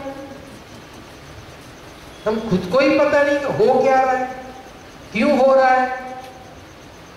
दिवाली में हम दीप जलाते हैं, हम दीप क्यों जलाते हैं? खुशी होती है, क्यों खुशी होती है? नया साल होता है वो तो सब ठीक है, लेकिन दीप क्यों जलाते हैं? तो भगवान महावीर मोक्ष में गए, सीता जी को लेकर के श्री राम अयोध्या वापस आए। तो जब सीता जी को लेकर के श्री राम अयोध्या वापस आए तो लोगों ने दीप क्यों जलाया? क्यों? क्योंकि श्री राम नगर में वापस आए हैं। अब यहाँ पे गंगा ज्ञान की बहेगी। अब समझ रहे हो मेरी बात? वो खुशी में कि अब घर घर में ज्ञान का दीपक जलेगा। क्यों? क्योंकि प्रभु श्री राम मां सीता को लेकर वापस आए। क्यों? क्योंकि प्रभु महावीर का निर्वाण हुआ। यह संस्कृति है। हमें तो एक ही बात समझ में आती है, दिवाळी म्हणजे काय? रॉकेट फोडायचं। फुटला वो फुटला बर। और अभी तो लोग और आगे वो आते हैं ना फटाके, छोटे छोटे लंबे लंबे, उनको जलाओ, किसी के घर में फेंको। ये संस्कृति नहीं होगा। बच्चों को समझाना चाहिए, बेटा ये दीप जलाना है। और दीप हम तेल या घी का दिया तो यहाँ पे केवल आज जलाएंगे, लेकिन आज दिन इसलिए जलाना है क्योंकि साल भर हमें हमारे अंदर ज्ञान का दिया जलाना है। ज्ञान दो प्रकार के होते हैं, एक होता है मिथ्या ज्ञान, एक होता है सम्यक ज्ञान। मुझे बहुत लोग पूछते हैं मिथ्या ज्ञान और सम्यक ज्ञान होता क्या है? थोड़ी परिभाषा तो बताओ इसकी। बहुत स्पष्ट है, बहुत आसान है। जो ज्ञान हमें दुखी करे वो मिथ्या ज्ञान, जो ज्ञान हमें सुखी करे वो सम्यक ज्ञान। तो पूछे ज्ञान दुखी कर सकता है? कर सकता है। कैसे कर सकता है? तो ज्ञान में जब हमारी भ्रष्ट मति मिल जाए, कोई भी ज्ञान में हमारी भ्रष्ट मति मिल जाए, वो ज्ञान दुखी करता है। लेकिन उसी ज्ञान में जब हमारी शुद्ध चेतना मिल जाए, वो ज्ञान हमें सुखी करता है। मुझे लोगों ने कहा उदाहरण दीजिए, ठीक है उदाहरण देता हूं। तो मैंने कहा भाई आपको ज्ञात हुआ कि आपके मित्र ने 50 लाख की गाड़ी ली, आपके मित्र ने 50 लाख की गाड़ी ली, ये ज्ञान आपको हुआ। यदि आपकी मति भ्रष्ट है तो आप दुखी होगे। तो कैसे? आपको लगेगा भाई मेरा मित्र तो बहुत आगे निकल गया, मैं पीछे रह गया, अब मुझे भी काम करके गाड़ी लेनी है, उसे मैं बता दूंगा मेरे पास भी गाड़ी है, वो आगे कंपटीशन मूड में। अब दुख के दिन शुरू। दुख के दिन क्यों शुरू? उसने कहा इसमें गलत क्या है? वे तो गाड़ी आएगी तो सही है, बाद में तो सुखी हो जाएगा। गाड़ी आ जाएगी तो बाद में तो सुखी हो जाएगा ना। तो किसने कहा? जब तक गाड़ी नहीं आई, अब मैंने ठान लिया मुझे ये 50 लाख की गाड़ी लेनी है। मुझे गाड़ियों के बड़े नाम तो नहीं आते, लेकिन 50 लाख करोड़ की गाड़ी आती रहती है। तो मैंने ठान लिया मुझे 50 लाख की गाड़ी लेनी है, और जब तक मुझे ये 50 लाख की गाड़ी नहीं मिलेगी, मैं दुखी रहूंगा या सुखी रहूंगा? मैं आपको पूछता हूं क्या होगा? हमारी परिस्थिति कैसी होगी? हम सुखी या दुखी? दुखी। क्यों? क्योंकि शास्त्रों में कहा है कि हमारी आर्य परंपरा है कि कोई भी त्योहार में इकट्ठा मत करो, बांटो। हम दिवाली में क्या करते हैं, फोन करते हैं हमारे रिश्तेदारों को, देखो भाई दिवाली आ गई, 2 किलो काजू कतली भेज दो भैया। दुकान वाले को नहीं। दिवाली में क्या करना होता है, मिठाइयां देनी होती है ना एक दूसरे को। तो मिठाइयां देनी होती है कि लेनी होती है? देनी होती है। हाँ, लेकिन हमें कोई दे तो लेते वो बात अलग है, लेकिन सामने से हम मांगते हैं, देखो भाई दिवाली आ गई मिठाई दो, दिवाली आ गई मिठाई दो, दिवाली आ गई मिठाई दो। मांगने की परंपरा नहीं है, देने की। क्यों? क्योंकि शास्त्रों में कहा गया है देने के संस्कार डालने हैं। हमारे सारे त्योहार ऐसे हैं जो हमें सुख का रास्ता बताते हैं। हमारे शास्त्र कहते हैं देने में सुख है, लेने में नहीं। देने में सुख है, त्याग में सुख है, भोग में सुख नहीं है। वो सिद्ध करते कैसे, आगे बताते हैं। अब ये भोग वृत्ति आई, मुझे 50 लाख की गाड़ी लेनी है। गाड़ी जब तक नहीं मिली वो बंदा दुखी या सुखी? दुखी। ठीक है, खूब मेहनत की, ऊपर नीचे हुआ, डबल काम किया, डबल शिफ्ट, पैसा कमा करके एक अच्छी सी उसने 50 लाख की गाड़ी तो ले ली। अब 50 लाख की गाड़ी ले ली, उसके सारे फ्रेंड्स मित्र वर्ग आ गए, वाह पार्टी, 1 लाख का दूसरा खर्चा,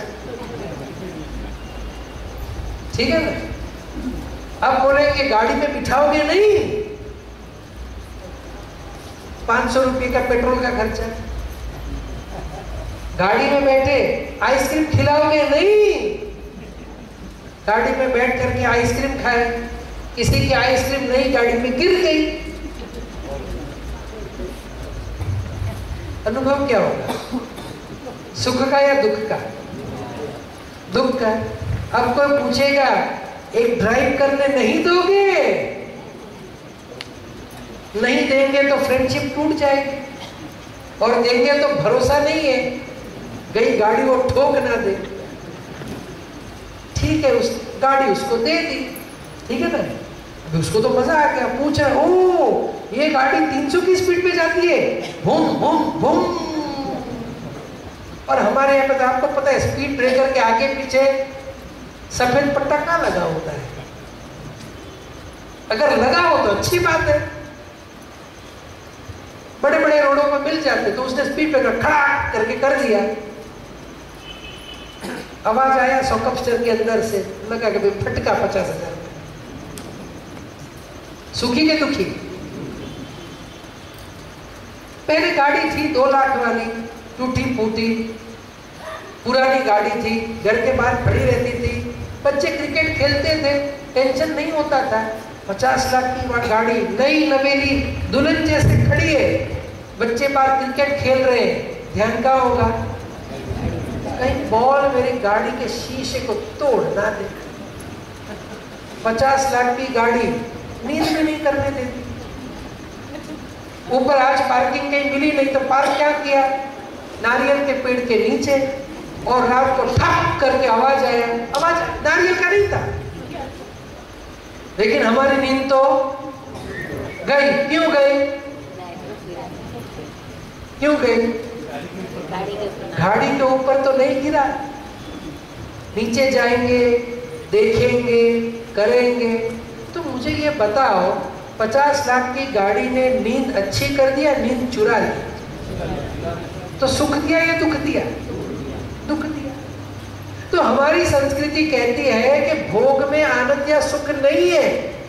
वेस्टर्न कल्चर कहता है भोग में सुख है, लेकिन सिद्ध नहीं कर पा रहा, और हम सारे लोग वहां दौड़े चले जा रहे हैं। इसीलिए हम कहते हैं वास्तविक सुख को समझना हो, हमारे शास्त्रों को उठाना पड़ेगा, हमारी संस्कृति को, हमारे सारे रीति रिवाजों को एक बार देखना पड़ेगा, उन्हें समझना पड़ेगा। उसके पीछे मर्म है। बात हमारी चल रही थी, उसके पीछे कुछ मर्म है। कल ही 40 में मैंने कहा, बात हुई केडीओ भवन में, किसी एक व्यक्ति ने किसी सेठ से पूछा सेठ मुझे भी आप जैसा धनवान बनाना है, कोई उपाय बताए। तो कहा एक काम करो, 40 गांव में अच्छा मार्केट एरिया कौन सा है?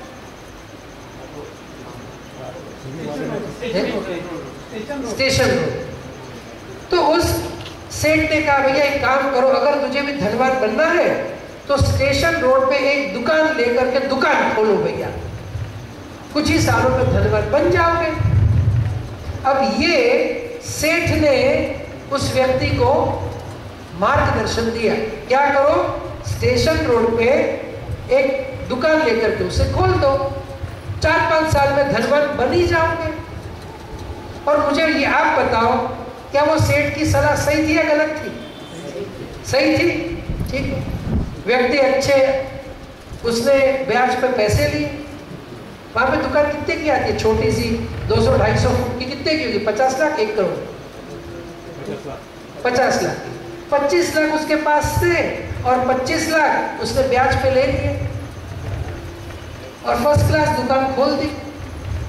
5 साल हो गए, वो ब्याज तो भरता रहा लेकिन आय कुछ नहीं हुई, इनकम कुछ नहीं हुई। वो सेठ के पास गया, सेठ आपने कहा था दुकान खोलो, 5 साल में धनवान हो जाओगे। लेकिन सेठ मैं तो धनवान नहीं हुआ, मेरे ऊपर और कर्ज बढ़ गया, 25 लाख का कर्ज और उसके ब्याज मिला करके 35 लाख का कर्ज हो गया, अब मैं क्या करूं? सेठ ने कहा दुकान के अंदर क्या है? कि कुछ नहीं, फर्स्ट क्लास, मैंने एकदम नीट एंड क्लीन खाली रखी है, दुकान के अंदर कुछ नहीं रखा। तो क्यों कुछ नहीं रखा? कि आपने कहा था कुछ रखने के लिए, आपने तो कहा दुकान लेकर के खोल दो, हमने खोल दी शटर। और 5 साल नियमित मैं रोज सुबह 8 बजे खोलता था, रात को 9 बजे शटर बंद करता था। तो माल क्यों नहीं रखा? कि आपने कहा माल रखने के लिए। कितना मुनाफा होगा? होगा? नहीं होगा। अब मान लीजिए वो माल रख भी देता था तो बेचता नहीं, क्यों? क्योंकि सेठ ने कहा थोड़ी था बेचना। और यदि बेचता भी तो पैसे नहीं लेता, क्यों? क्योंकि सेठ ने थोड़ी कहा पैसे लेना। और मान लो बेचता भी, पैसे भी लेता तो जीएसटी नंबर नहीं लेता है, शॉप एस्टेब्लिशमेंट लाइसेंस नहीं लेता है, क्यों? क्योंकि वो सेठ ने बोला थोड़ी था। अभी आप कहोगे ये सब क्या बोलने की चीज होती है कि समझने की होती है? बोलने की होती है, समझने की होती है? समझने की होती है। भाई दुकान खोल के बैठो, 5 साल में मुनाफा करोगे, इसका मतलब ये हुआ कि भाई उसमें कुछ माल रखो, उस माल को कुछ मुनाफा लगा करके बेचो, 100 के माल को 120-30 में बेचो, जीएसटी नंबर लो, जो लाइसेंस है वो लो, और वो भी कैश पे बेचो, उधार पे मत बेचो, जमाना बड़ा खराब है। लेकिन सेठ ने ऐसा तो कुछ नहीं कहा था, लेकिन तो ये समझने वाली बात थी। वैसे ही हमारे शास्त्रों में बहुत कुछ ऐसा है जो लिखा कैसे है, दुकान 5 साल खोलो, मुनाफा करोगे। तो हम वो संस्कृति, वो रिवाज में करते क्या है, दुकान खोल के बैठ जाते हैं, लेकिन हम भी समझ नहीं पाते कि माल रखना है। मेरी बात समझ में आ रही?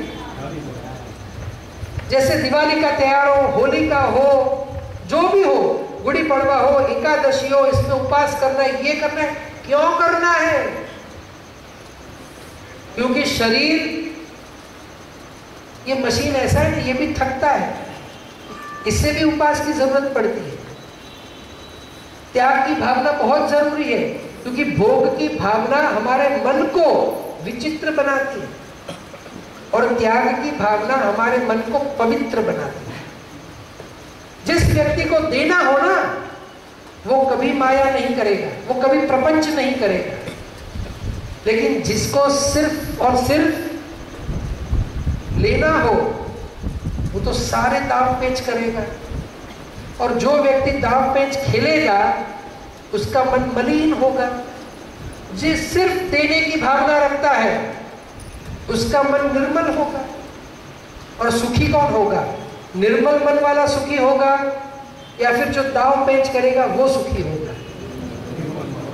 निर्मल मन वाला। बहुत सारी हमारी बहनें सीरियल देखती है, आजकल तो एकता कपूर की सीरियल कम चलती है, पहले बहुत चलती थी। और सीरियल में एक विलन होती है और वो विलन किसी ना किसी के जीवन में ना रोड़ा डालेगी, तब तक वो सीरियल खत्म ही नहीं होगी। और आप देखो ये सीरियल ने कितना माहौल बिगाड़ दिया। आप में से कितने लोग सीरियल देखते हैं? इसमें तो हाथ ऊपर करिए। देखते हैं ना? वो एक सीरियल थी गोपी बहू वाली, मतलब नाम तो नहीं पता मुझे, है जोर से बोलिए। साथिया, उसमें गोपी बहू थी, है ना? मुझे कभी कभी घर में लोग देखते हैं तो कभी कभी नजर पड़ती, मुझे बहुत आश्चर्य होता था। ये बड़े बड़े महंगी साड़ियों में होती है, ये कभी बर्तन घसती नहीं है, कभी खाना नहीं पकाती है, ये कभी सोती नहीं है। जब भी देखो वो बड़ी भारी साड़ी में वो रहती है, होता कैसे? और ये होता है प्रहार हमारे घर पे। बस हमें भी वही लगता है, हमारे घर के लोगों को भी यही लगता है, बस अच्छे कपड़े पहनो, पूरे दिन घर पे बैठे रहो, बस कोई काम करना नहीं। लेकिन ये वास्तविकता नहीं, जीवन ऐसे नहीं चलता। ये पिक्चर, ये वेस्टर्न कल्चर के रीति रिवाज, केक को काटो, हमारे यहाँ पे काटते थोड़ी है, हमारे यहाँ पे तो जोड़ते हैं। अब जो बंदा अपने जन्मदिन पे अपनी फोटो को काटता है, आपने देखा केक भी आती है फोटो वाली, खुद की फोटो, कोई व्यक्ति अपने फोटो को काटेगा नहीं। खुद को काटना, जलते हुए दियों को बुझाना, केक को इधर उधर मलना, ये सब तो उन्हें बर्बादी इसमें नजर नहीं आती। लेकिन हम जब एक कलश दूध से भगवान का अभिषेक करते हैं, तब तो उन्हें बड़े गरीब नजर आते हैं। तो कभी भी हमारी संस्कृति, हिंदू संस्कृति ने कभी नहीं कहा कि गरीबों को मत दो, क्योंकि हमारे पास हिंदुस्तान के अंदर दूध की नदियां बहती थी। हमारे यहाँ पे तो कोई गरीब था ही नहीं पहले।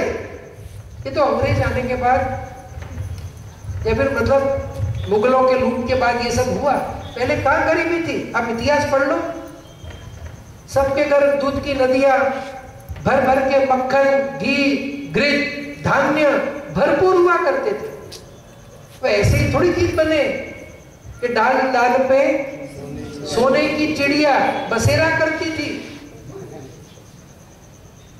इतना धन हिंदुस्तान में था। अभिषेक हम करते थे, हम दूध से अभिषेक क्यों करते हैं? मैं आपको बता दूं, university of Junagadh, agricultural university of Junagadh ने कभी रिसर्च किया कि there is no use to use pesticides in your farm. आप केवल कच्चे दूध को 100 ml कच्चे दूध में 900 ml पानी डाल करके आप पेड़ों पे छिड़क दो, पेस्टिसाइड्स की जरूरत नहीं है। और जब हम अभिषेक करते हैं ना, दूध में थोड़ा जल भी मिलाते हैं, तो विचार करो वातावरण कैसे शुद्ध होगा। और हम पक्षाल किसका करते हैं? अभिषेक किसका करते हैं? हम हमारे देव का करते हैं। क्यों करते हैं?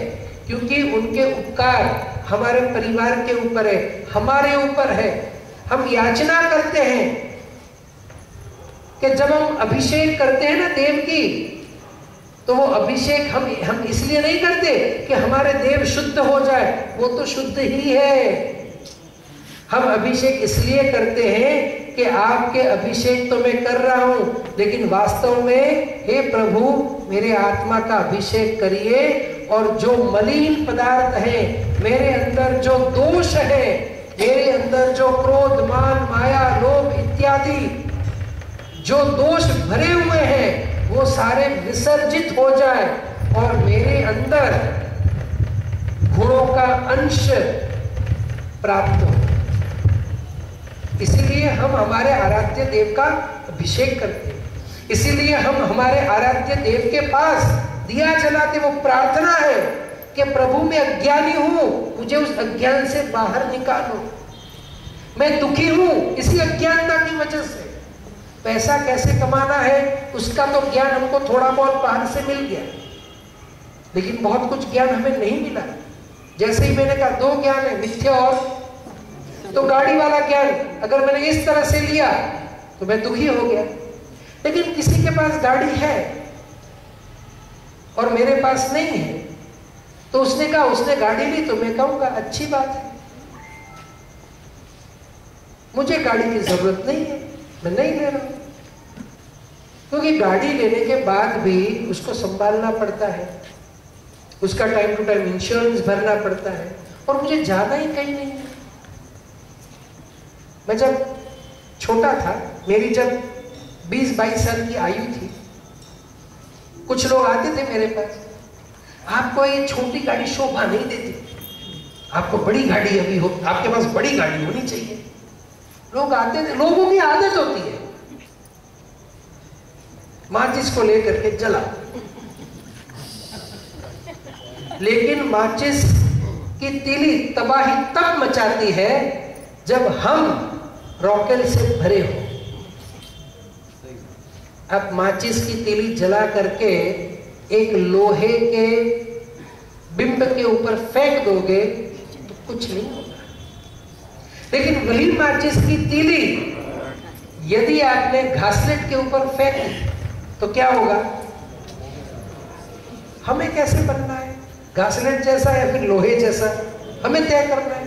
अरे कोई कितनी भी तीली फेंके हम नहीं चलने वाले। आते गए वो, ये छोटी गाड़ी आपको शोभा नहीं देती, बड़ी गाड़ी, बड़ी गाड़ी। मैंने भी एक बार कह दिया ठीक है, मेरे पास छोटी गाड़ी है, वो देखकर आप बड़े दुखी हो रहे हो और मैं आपका दुख नहीं देख सकता, तो एक काम करिए, मेरे जन्मदिन पे आप एक बड़ी सी गाड़ी मुझे गिफ्ट कर दी थी, दूसरे दिन से गाड़ी भाग गए। हमें जलना या नहीं जलना वो हमारे ऊपर है। हमारे शास्त्र कहते हैं यदि हमें दुखी नहीं होना, इस दुनिया की कोई भी ताकत हमें दुखी नहीं कर सकती। हम कहते हैं बहुत कष्ट दे रहा है, हमें दुख दे रहे, नहीं, दुखी मानसिक स्थिति है।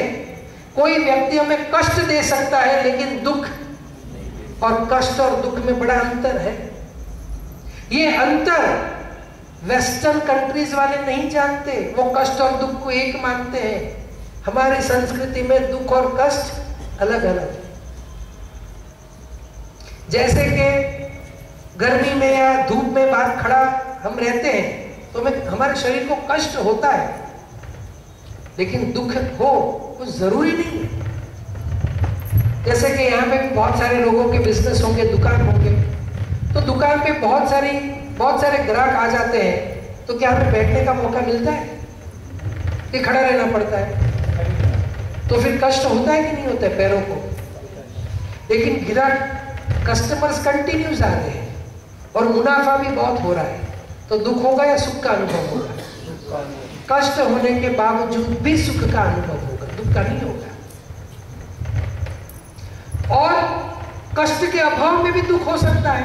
कष्ट के अभाव में, जैसे मान लीजिए अभी हम हमारे घर में डनलॉप के सोफे के ऊपर एयर कंडीशन चालू करके बैठे हैं, तो हमें कोई कष्ट है?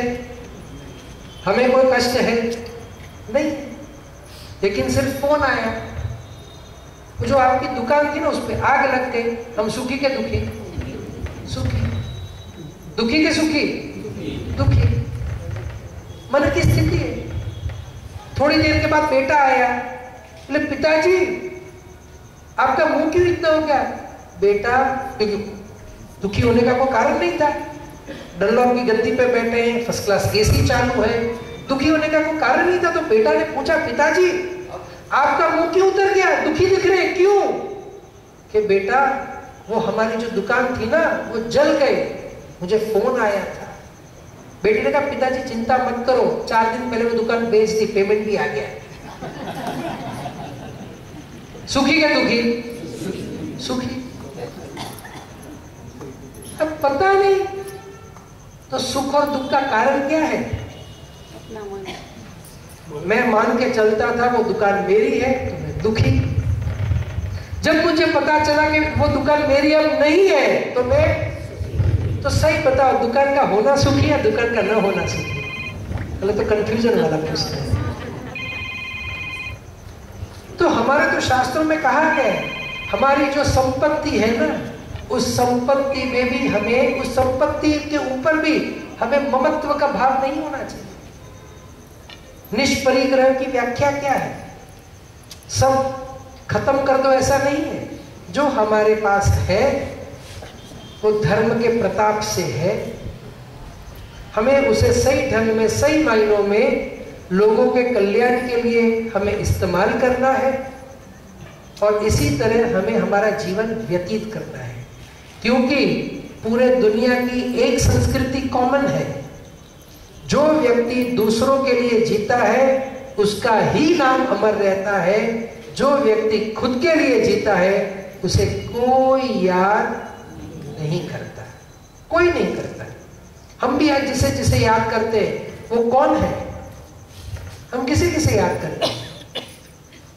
हम शिवाजी महाराज को याद करते हैं। क्यों करते हैं? क्योंकि उन्होंने अपने जीवन की परवाह न की, उन्होंने अपने लोगों की परवाह की। ब्रिटिशर्स हो, मुगल हो, उनसे बचाया। हम वीर सावरकर को याद करते हैं। क्यों करते हैं?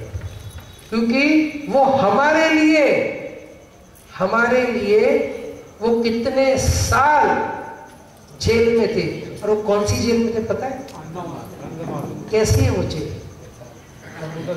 जहां पे कैदी कम चूहे ज्यादा। क्यों थे?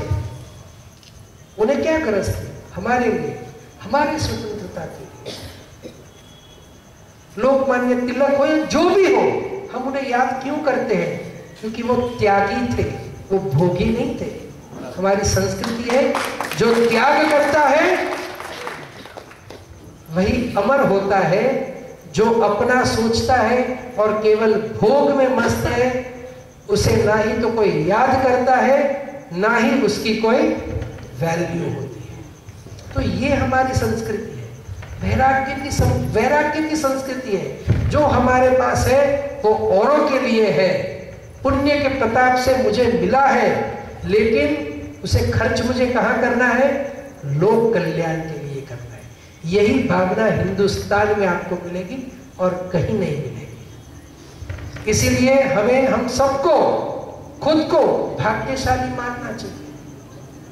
मैं तो बहुत बार कहता हूं, लोग जन्मदिन मनाते हैं, लोग जन्मदिन मनाते हैं।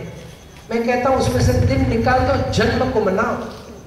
ये जो हमें जन्म मिला है ना, उसको ही मनाना चाहिए, क्योंकि वो इतना अच्छा जन्म मिला है। ऐसा देश मिला, ऐसी संस्कृति मिली, ऐसा धर्म मिला, ऐसे लोग मिले कि हमें ऐसा लगता है कि जीवन में वास्तव में हमें सब कुछ मिला। कहीं हमारा जन्म ऐसे कोई देश में हो गया हो तो क्या होता हमारा? जहां पे कैसा, जहां की संस्कृति जैसा कुछ है ही नहीं। बचपन में ही अलग हो जाते हैं। अब तो थोड़ा बहुत हिंदुस्तान में भी आने लगा, लेकिन पहले ऐसे नहीं था। वहां पे तो बाप बेटा साथ में मिलकर शराब पीते हैं। ये हमारी संस्कृति नहीं है। बेटा बाप के सामने सिगरेट बीड़ी कुछ नहीं पी सकता, लेकिन ये दूषण अब हमारे यहाँ पे भी घुस रहा है। क्यों? क्योंकि संस्कृति को हमने भुला दिया, त्योहारों के सही मायने हमने भुला दिए।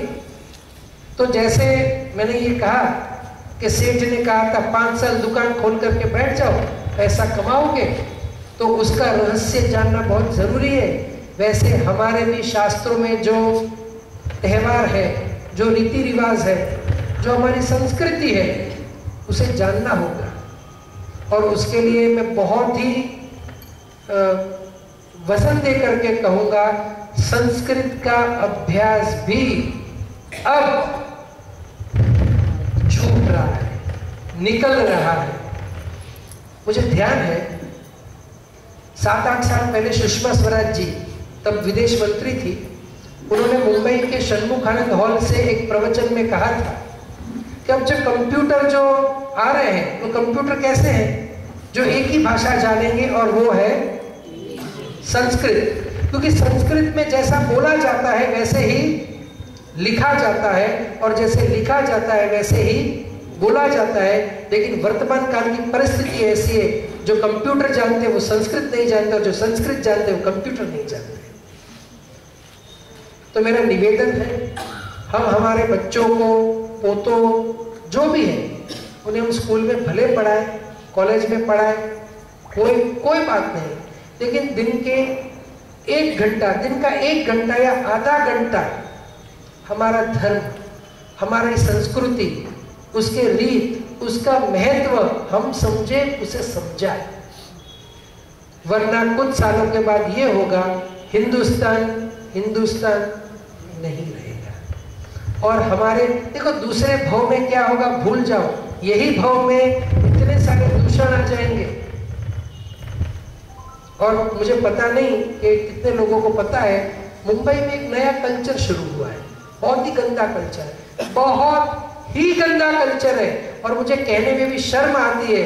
लेकिन यदि हमने हमारे बच्चों को ये सब नहीं दिया, तो यह दिन दूर नहीं कि ये हिंदुस्तान के शहर शहर में ये दूषण हो जाएगा। और वो है स्वैपिंग ऑफ वाइफ। सुना है कभी? नहीं सुना ना? मुंबई में बहुत आम है, बहुत जनरल है कि आज तुम मेरी बीवी को लेके जाओ, मैं तुम्हारी बीवी को लेके जाता हूं। ये कहां से आया? वेस्टर्न कंट्रीज से आता है, क्योंकि वेस्टर्न कंट्रीज में तो बहुत कॉमन है, बहुत कॉमन है। यूरोपियन कंट्रीज में तो मतलब ठीक है, ओके, लेकिन हिंदुस्तान की यह संस्कृति नहीं है। हिंदुस्तान की तो संस्कृति घर की स्त्री घर में भी पुरुष के सामने सिर को ढक करके आती थी। अब तो कई बार लगता है कि भूल से भी ये अगर मैं कह दूं ना, तो लकड़ी लेके मेरे पीछे पड़ेंगे। हाँ, ये परिस्थिति है, लेकिन वो मर्यादा, इसके पीछे कारण थे, सब गए। बिंदी लगाई जाती थी, सिंदूर लगाया जाता था, क्यों? क्योंकि डॉक्टर बनर्जी करके, मेरे अब तो नहीं रहे, वो अच्छे मित्र थे कैलकाटा के, आपने शायद नाम सुना होगा। वो कहते थे, वो हिप्नोटिज्म करते थे, मैस्मरिज्म, हिप्नोटिज्म टू ट्रीट पेशेंट्स। तो कोई भी स्त्री उनके पास जाती थी तो कहती थी, ये पहले बिंदी निकालो और ये सिंदूर को निकालो। क्यों? क्योंकि जब तक लाल बिंदी और सिंदूर रहेगा, लाल बिंदी, वो मिकी माउस वाली बिंदियां नहीं, अब तो पता नहीं क्या क्या बिंदियां आने लगी।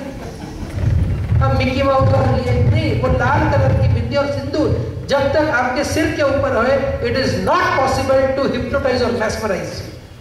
ये हमारी संस्कृति है। आज बिंदी आ गई, सब कुछ गया। अंत में मैं एक बात करके मेरी वाणी को विराम दूंगा। हाँ जी, आज भी राजस्थान में यह पद्धति है, बिंदी और घूम को लेकर होना ही चाहिए। आज भी राजस्थान, और मैं कहता हूँ राजस्थान नहीं, पूरे हिंदुस्तान में होना चाहिए। और हमें गर्व है राजस्थान के ऊपर। मैं आज भी कहता हूँ कि संस्कृति नहीं, राजस्थान में है, महाराष्ट्र में भी है, नहीं ऐसा नहीं, गुजरात में है, मध्य प्रदेश में भी है, राजस्थान में अधिकार होना ही चाहिए। लेकिन हमें डर ये है कि बड़े शहरों में जो चीज आ रही है ना, वो 50 सालों में गांव के अंदर घुस जाए। हमने यदि उसे रोका नहीं, और हिंदुस्तान की दूसरी संस्कृति है, हम पहले तलवार नहीं उठाते, हम पहले ढाल उठाते हैं। यदि नहीं माने तब जाके हम तलवार उठाते हैं। We don't believe in offence, we believe in defence. There is a vast difference between defence and offence. जो समय आए, हाँ, इसीलिए हमारे पास ऑफेंस मंत्रालय नहीं है, डिफेंस मंत्रालय जरूर है। हाँ। और डिफेंस करना, रक्षा करना, स्वरक्षा करना, ये हमारा धर्म है, और ये हमारा अधिकार है, हमारा धर्म है, हमारी संस्कृति है। और कुछ ऐसा हुआ, यदि हमारे तो शास्त्र में यहां तक कहा गया है, यहां तक यदि कोई परपुरुष हमारी स्त्री के ऊपर आंख उठा करके देखे या उसे छेड़े, तो शास्त्र तो यहां तक अनुमति दिए, हाथ काट दो, because that is not an offence, is an defence. धर्मशास्त्र में कहा गया। हम किसी को मारना नहीं चाहते, लेकिन हमें कोई मारे अन्याय नहीं, इसके पीछे भी समझने जैसा कारण है। क्योंकि हम मार खाएंगे तो नुकसान हमारा नहीं है, लेकिन जब वो हमें मारते हैं ना, तो हमें नहीं, हमारी संस्कृति को मारते हैं। और जब संस्कृति मर जाती है तो भावी फ्यूचर में आने वाली जो पीढ़ी है वो नष्ट हो जाती है। वो संस्कारों से नष्ट होती है, वो चरित्र से नष्ट होती है। उनके संस्कार बचाने के लिए, उनका चरित्र बचाने के लिए आर्य संस्कृति का ज्ञान, शास्त्रों का ज्ञान जीवित रखना बहुत जरूरी है। और इसीलिए उसकी रक्षा के लिए एकाध के हाथ काटने पड़ सकते हैं। क्यों? क्योंकि उसमें नुकसान कितना, एक का हाथ कटा, लाभ कितना, तो भावी पीढ़ी जो है वो पूरी की पूरी सुरक्षित हो गई। मैं गर्व के साथ कहता हूं, आज हिंदुस्तान की रक्षा करना ये मेरा धर्म इसलिए है, केवल इसलिए नहीं है क्योंकि मैं हिंदुस्तान में पैदा हुआ हूं, नहीं, ये तो एक कारण है। दूसरा कारण है क्योंकि जो धर्म मोक्ष को मानते हैं वो सारे के सारे धर्म केवल हिंदुस्तान में है। और यदि मोक्ष को बचाना है, हिंदुस्तान को बचाना होगा, आर्य धर्म, आर्य परंपरा को बचाना होगा, या मोक्ष की बात गायब हो जाएगी। और जहां मोक्ष की बात नहीं है वहां वैराग्य की बात नहीं है, जहां वैराग्य की बात नहीं है वहां त्याग की बात नहीं है, जहां त्याग की बात नहीं है वहां बुजुर्गों की मान सम्मान की बात नहीं है। खत्म सब कुछ। तो हम रक्षा जो करते हैं हिंदुस्तान की, वो हमारा देश है, वो तो एक कारण है, लेकिन दूसरा बड़ा कारण है आर्य धर्म की ये भूमि है। और इसी भूमि से संत, बड़े बड़े संत हुए हैं जिन्होंने मोक्ष की बात की। आर्य भूमि छोड़ करके किसी भूमि से मोक्ष की बात नहीं हुई है। हुई हो तो बता दो कि नहीं हुई। और मोक्ष को बचाना हो, मोक्ष के मार्ग को बचाना हो, तो हिंदुस्तान को सुरक्षित रखना ये हम सबका कर्तव्य है। और हिंदुस्तान को सुरक्षित यानी कैसे? सिर्फ बाहर बॉर्डर पे बंदूक लेकर के नहीं, वो तो मिलिट्री वाले सुरक्षा कर ही रहे, लेकिन अंदर आतंक फैला रहे, गोलियों से नहीं, विचारों से। वैचारिक आतंक बंदूक के आतंक से भी ज्यादा खतरनाक होता है। और भूल में कई बार तो हम ही फैलाते हैं। वो बेटा बर्थडे है, मिठाई नहीं, केक। बेटा बर्थडे है, दिया मत जलाओ, दिए को बुझाओ। बेटा आज तो बर्थडे है, आज पार्टी करो। नहीं, आज बर्थडे है, आज मंदिर में जाओ, भगवान का आशीर्वाद लो। आज तक आपके आशीर्वाद से मैं तंदुरुस्त हूं, आगे भी आपके आशीर्वाद से मैं तंदुरुस्त रहूंगा। रोज मंदिर जाते, आज बर्थडे थोड़ी मंदिर जाते, बर्थडे तो बियर बार में जाते। ये संस्कृति नहीं है हमारी। जन्मदिन है, जन्मदिन में बड़ों का आशीष लेना चाहिए, मंदिर में जाना चाहिए, भगवान की आशीष लेना चाहिए। क्यों? क्योंकि आज जो भी हमारी उम्र हो, 20, 25 साल, 30 साल, भगवान और बड़े के आशीर्वाद से ही मैं आज तक निरोगी रहा हूं। और आगे भी मुझे निरोगी रहना है, आगे मुझे लोगों के हित के लिए काम करना है, क्योंकि मुझे ये मानव देह मिला है। और मानव देह क्यों मिला है? लोक कल्याण के लिए। मुझे ये बताओ, 2014 में मोदी जी को इलेक्ट किया लोगों ने, और 2014 में यदि मोदी जी इलेक्ट होने के बाद सो जाते थे, तो क्या 2019 में आप लोग इलेक्ट करते थे? नहीं। इलेक्ट क्यों किया? भाई लोगों को लगा कि जो जिम्मेदारी प्रधानमंत्री के तौर पे उन्हें दी गई है वो उन पे खरा उतरे, तो लोगों ने इलेक्ट किया। यही हमारे साथ है। और एक नियम होता है, मुझे ये बताओ, प्रजा शक्तिशाली होती है या राजा शक्तिशाली होता है? राजा शक्तिशाली होता है। तो शक्तिशाली राजा का कर्तव्य होता है वो उससे शक्ति में जो हीन है, उससे शक्ति में जो कम है, वैसे प्रजाजनों की देखभाल करे, उनकी सुरक्षा करे। तो ये तो एक कुदरत का नियम है कि हमें किसकी सुरक्षा करनी है। तो नियम है शक्तिशाली दुर्बल की सुरक्षा करेगा। राजा शक्तिशाली है, प्रजा दुर्बल है उसकी अपेक्षा। तो शक्तिशाली जब दुर्बल की सुरक्षा करता है, वही राजा का धर्म है। तो मानव का धर्म क्या है? हम शक्तिशाली, हमसे दुर्बल कौन है? तो जो गरीब लोग हैं वो हमसे दुर्बल है। जो जीव जंतु है, जो रास्ते पे गाय भैंस कुत्ते पशु पंखी हमसे दुर्बल है, उनकी चिंता करने की जिम्मेदारी हमारी है। मानव धर्म यानी केवल मानव को संभालो नहीं। मुझे ये बताओ, राजा यदि दूसरे राजा का देखभाल करेगा, अपनी प्रजा का नहीं करेगा, तो उसे राजधर्म आप कहोगे? राजा केवल राजा का देखभाल करे और प्रजा का न करे तो उसे राजधर्म नहीं कहते। वैसे मानव सिर्फ मानव की देखभाल करे और अपने से दुर्बल अन्य जीवों की देखभाल ना करे तो उसे मानव धर्म नहीं कहते। मानव धर्म ने मेरे से जो भी दुर्बल है सभी की चिंता करना, ये मेरा कर्तव्य है, मेरा दायित्व है। यही हिंदुस्तान की संस्कृति है कि घर में जब माँ रोटी बनाती है तो पहली रोटी हम कुत्ते को देते हैं, गाय को देते हैं। जब हम खाना खाने बैठते हैं तो ब्राह्मण जब हमारे द्वार पे आता है तो एक कटोरी आटा हम उसे देते हैं। जब भिक्षुक हमारे घर पे आता है तो हम कहते हैं बेटा भिक्षुक आए, 2 रोटी भिक्षुक को दे आप। हिंदुस्तान के बाहर भिक्षुक देखे आप? अमेरिका में कभी देखा है भिक्षुक? भिक्षा दे, मैंने तो नहीं देखा अमेरिका में। अमेरिका की पुलिस भी हैरान हो जाएगी, ये कौन आ गया? कभी Belgium, UK, Switzerland, Poland, Finland कभी देखा है भिक्षुक? नहीं। ये संस्कृति हमारे यहाँ। खाना खाने से पहले गाय को कुत्ते को रोटी दो, भिक्षुक को रोटी दो, कबूतर को दाना दो, पक्षियों को दाना दो, चींटी को आटा दो। क्यों? क्योंकि हमारी संस्कृति में स्पष्ट लिखा है त्याग में आनंद है, भोग में नहीं। त्यागी को ही लोग याद करते हैं, भोगी को नहीं। बस यही बात करके मैं मेरे शब्द को विराम दूंगा और इतना ही कहूंगा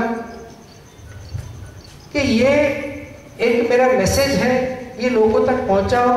हो सके तो घर घर में हमारी संस्कृति, हमारे शास्त्र का अध्ययन घरों में शुरू होना चाहिए। 15 मिनट, आधा घंटा। और मैं इतना ही कहूँगा, ये 1.5 घंटे में तो बहुत कुछ हम कवर अप नहीं कर सकते, लेकिन हमारे शास्त्र बहुत महान है, बहुत महान है। और उसके अंदर ऐसा कोई विषय नहीं है जिसका समावेश हमारे शास्त्रों में नहीं है। थोड़ा थोड़ा हम शुरू करें तो परिवर्तन, हम आज यहाँ पे प्रतिज्ञा लें कि ये परिवर्तन आज हम हमारे घर से ही शुरू करें, तो मैं भी कहीं कह जाऊं, कहने को मुझे मौका मिलेगा कि ये परिवर्तन 40 गांव से शुरू हुआ था। यही मेरी बात मैं यहाँ पे पूरी करूंगा। मेरे से कुछ ऐसे अपशब्द या कुछ कठोर शब्द यदि मैंने भूल से कहे हो तो मैं आप सभी की क्षमा भी चाहूंगा।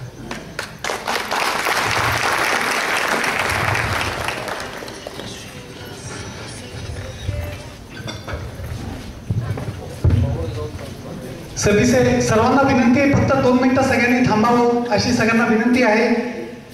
आज पूज्य श्री निखिल भाई, इन्होंने जो एक जोत हमारे अंदर जो जागृत की है, निखिल भाई से को मैं यहाँ 40 गांव की ओर से विश्वास दिलाना चाहता हूँ।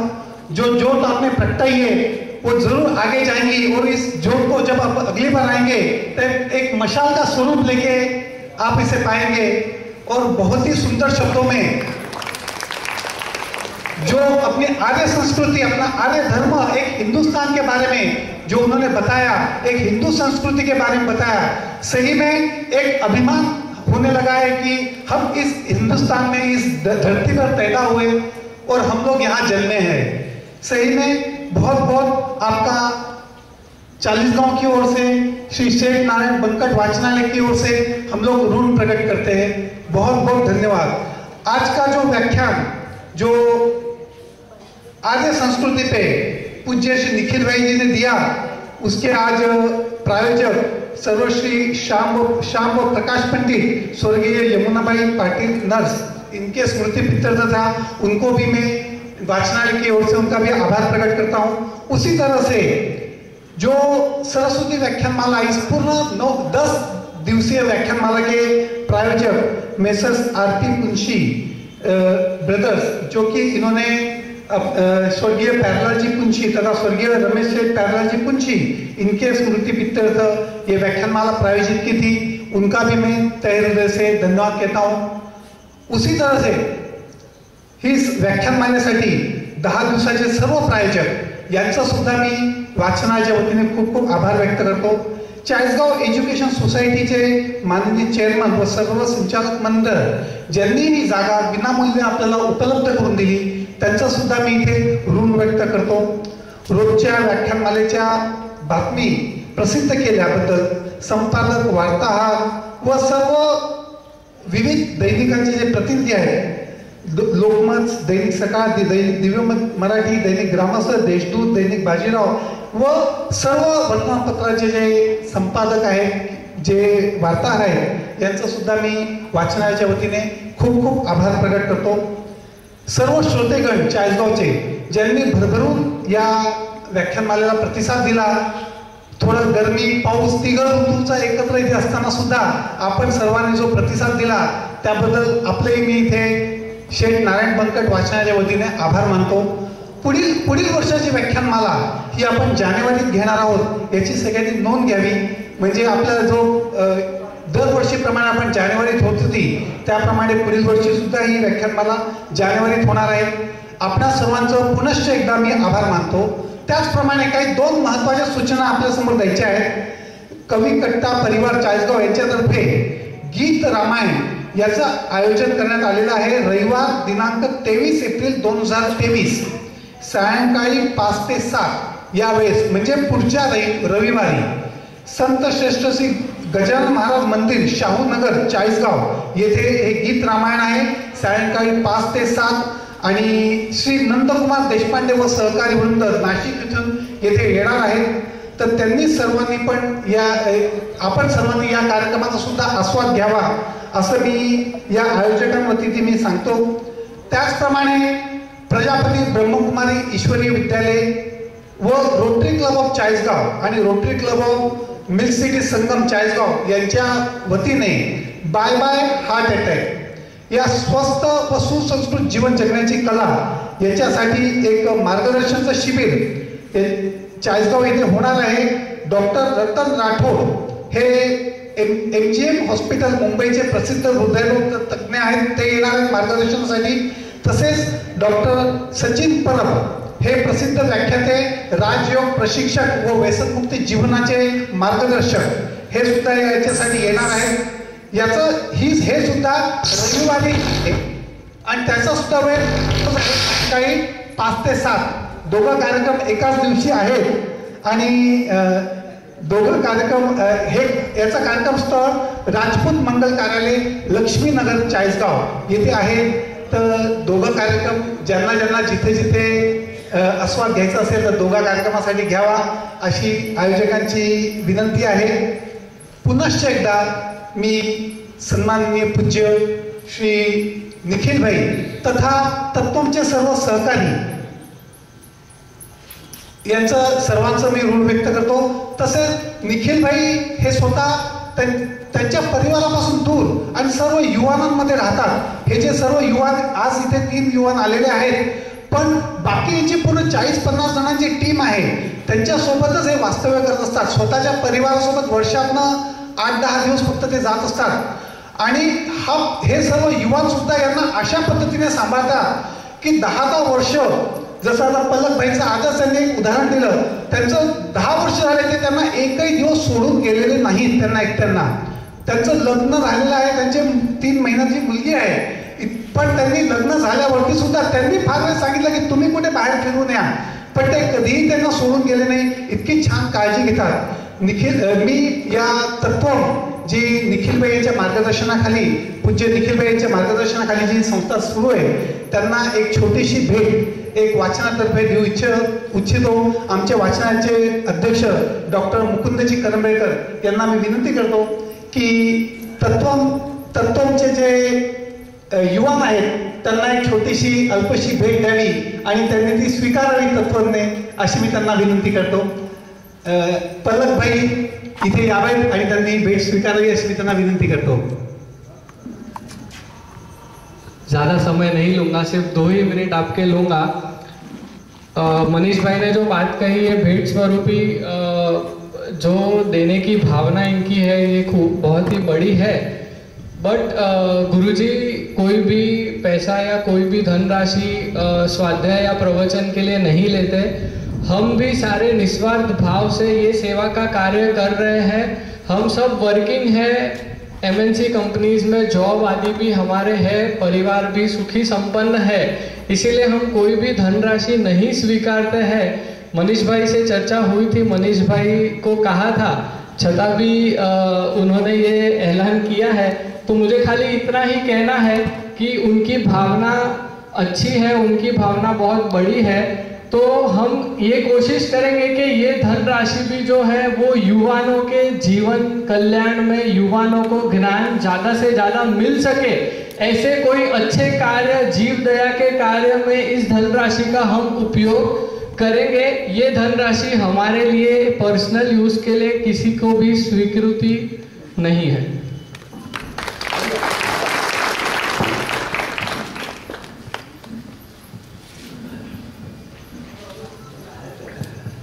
खूप खूप धन्यवाद पलक भाई।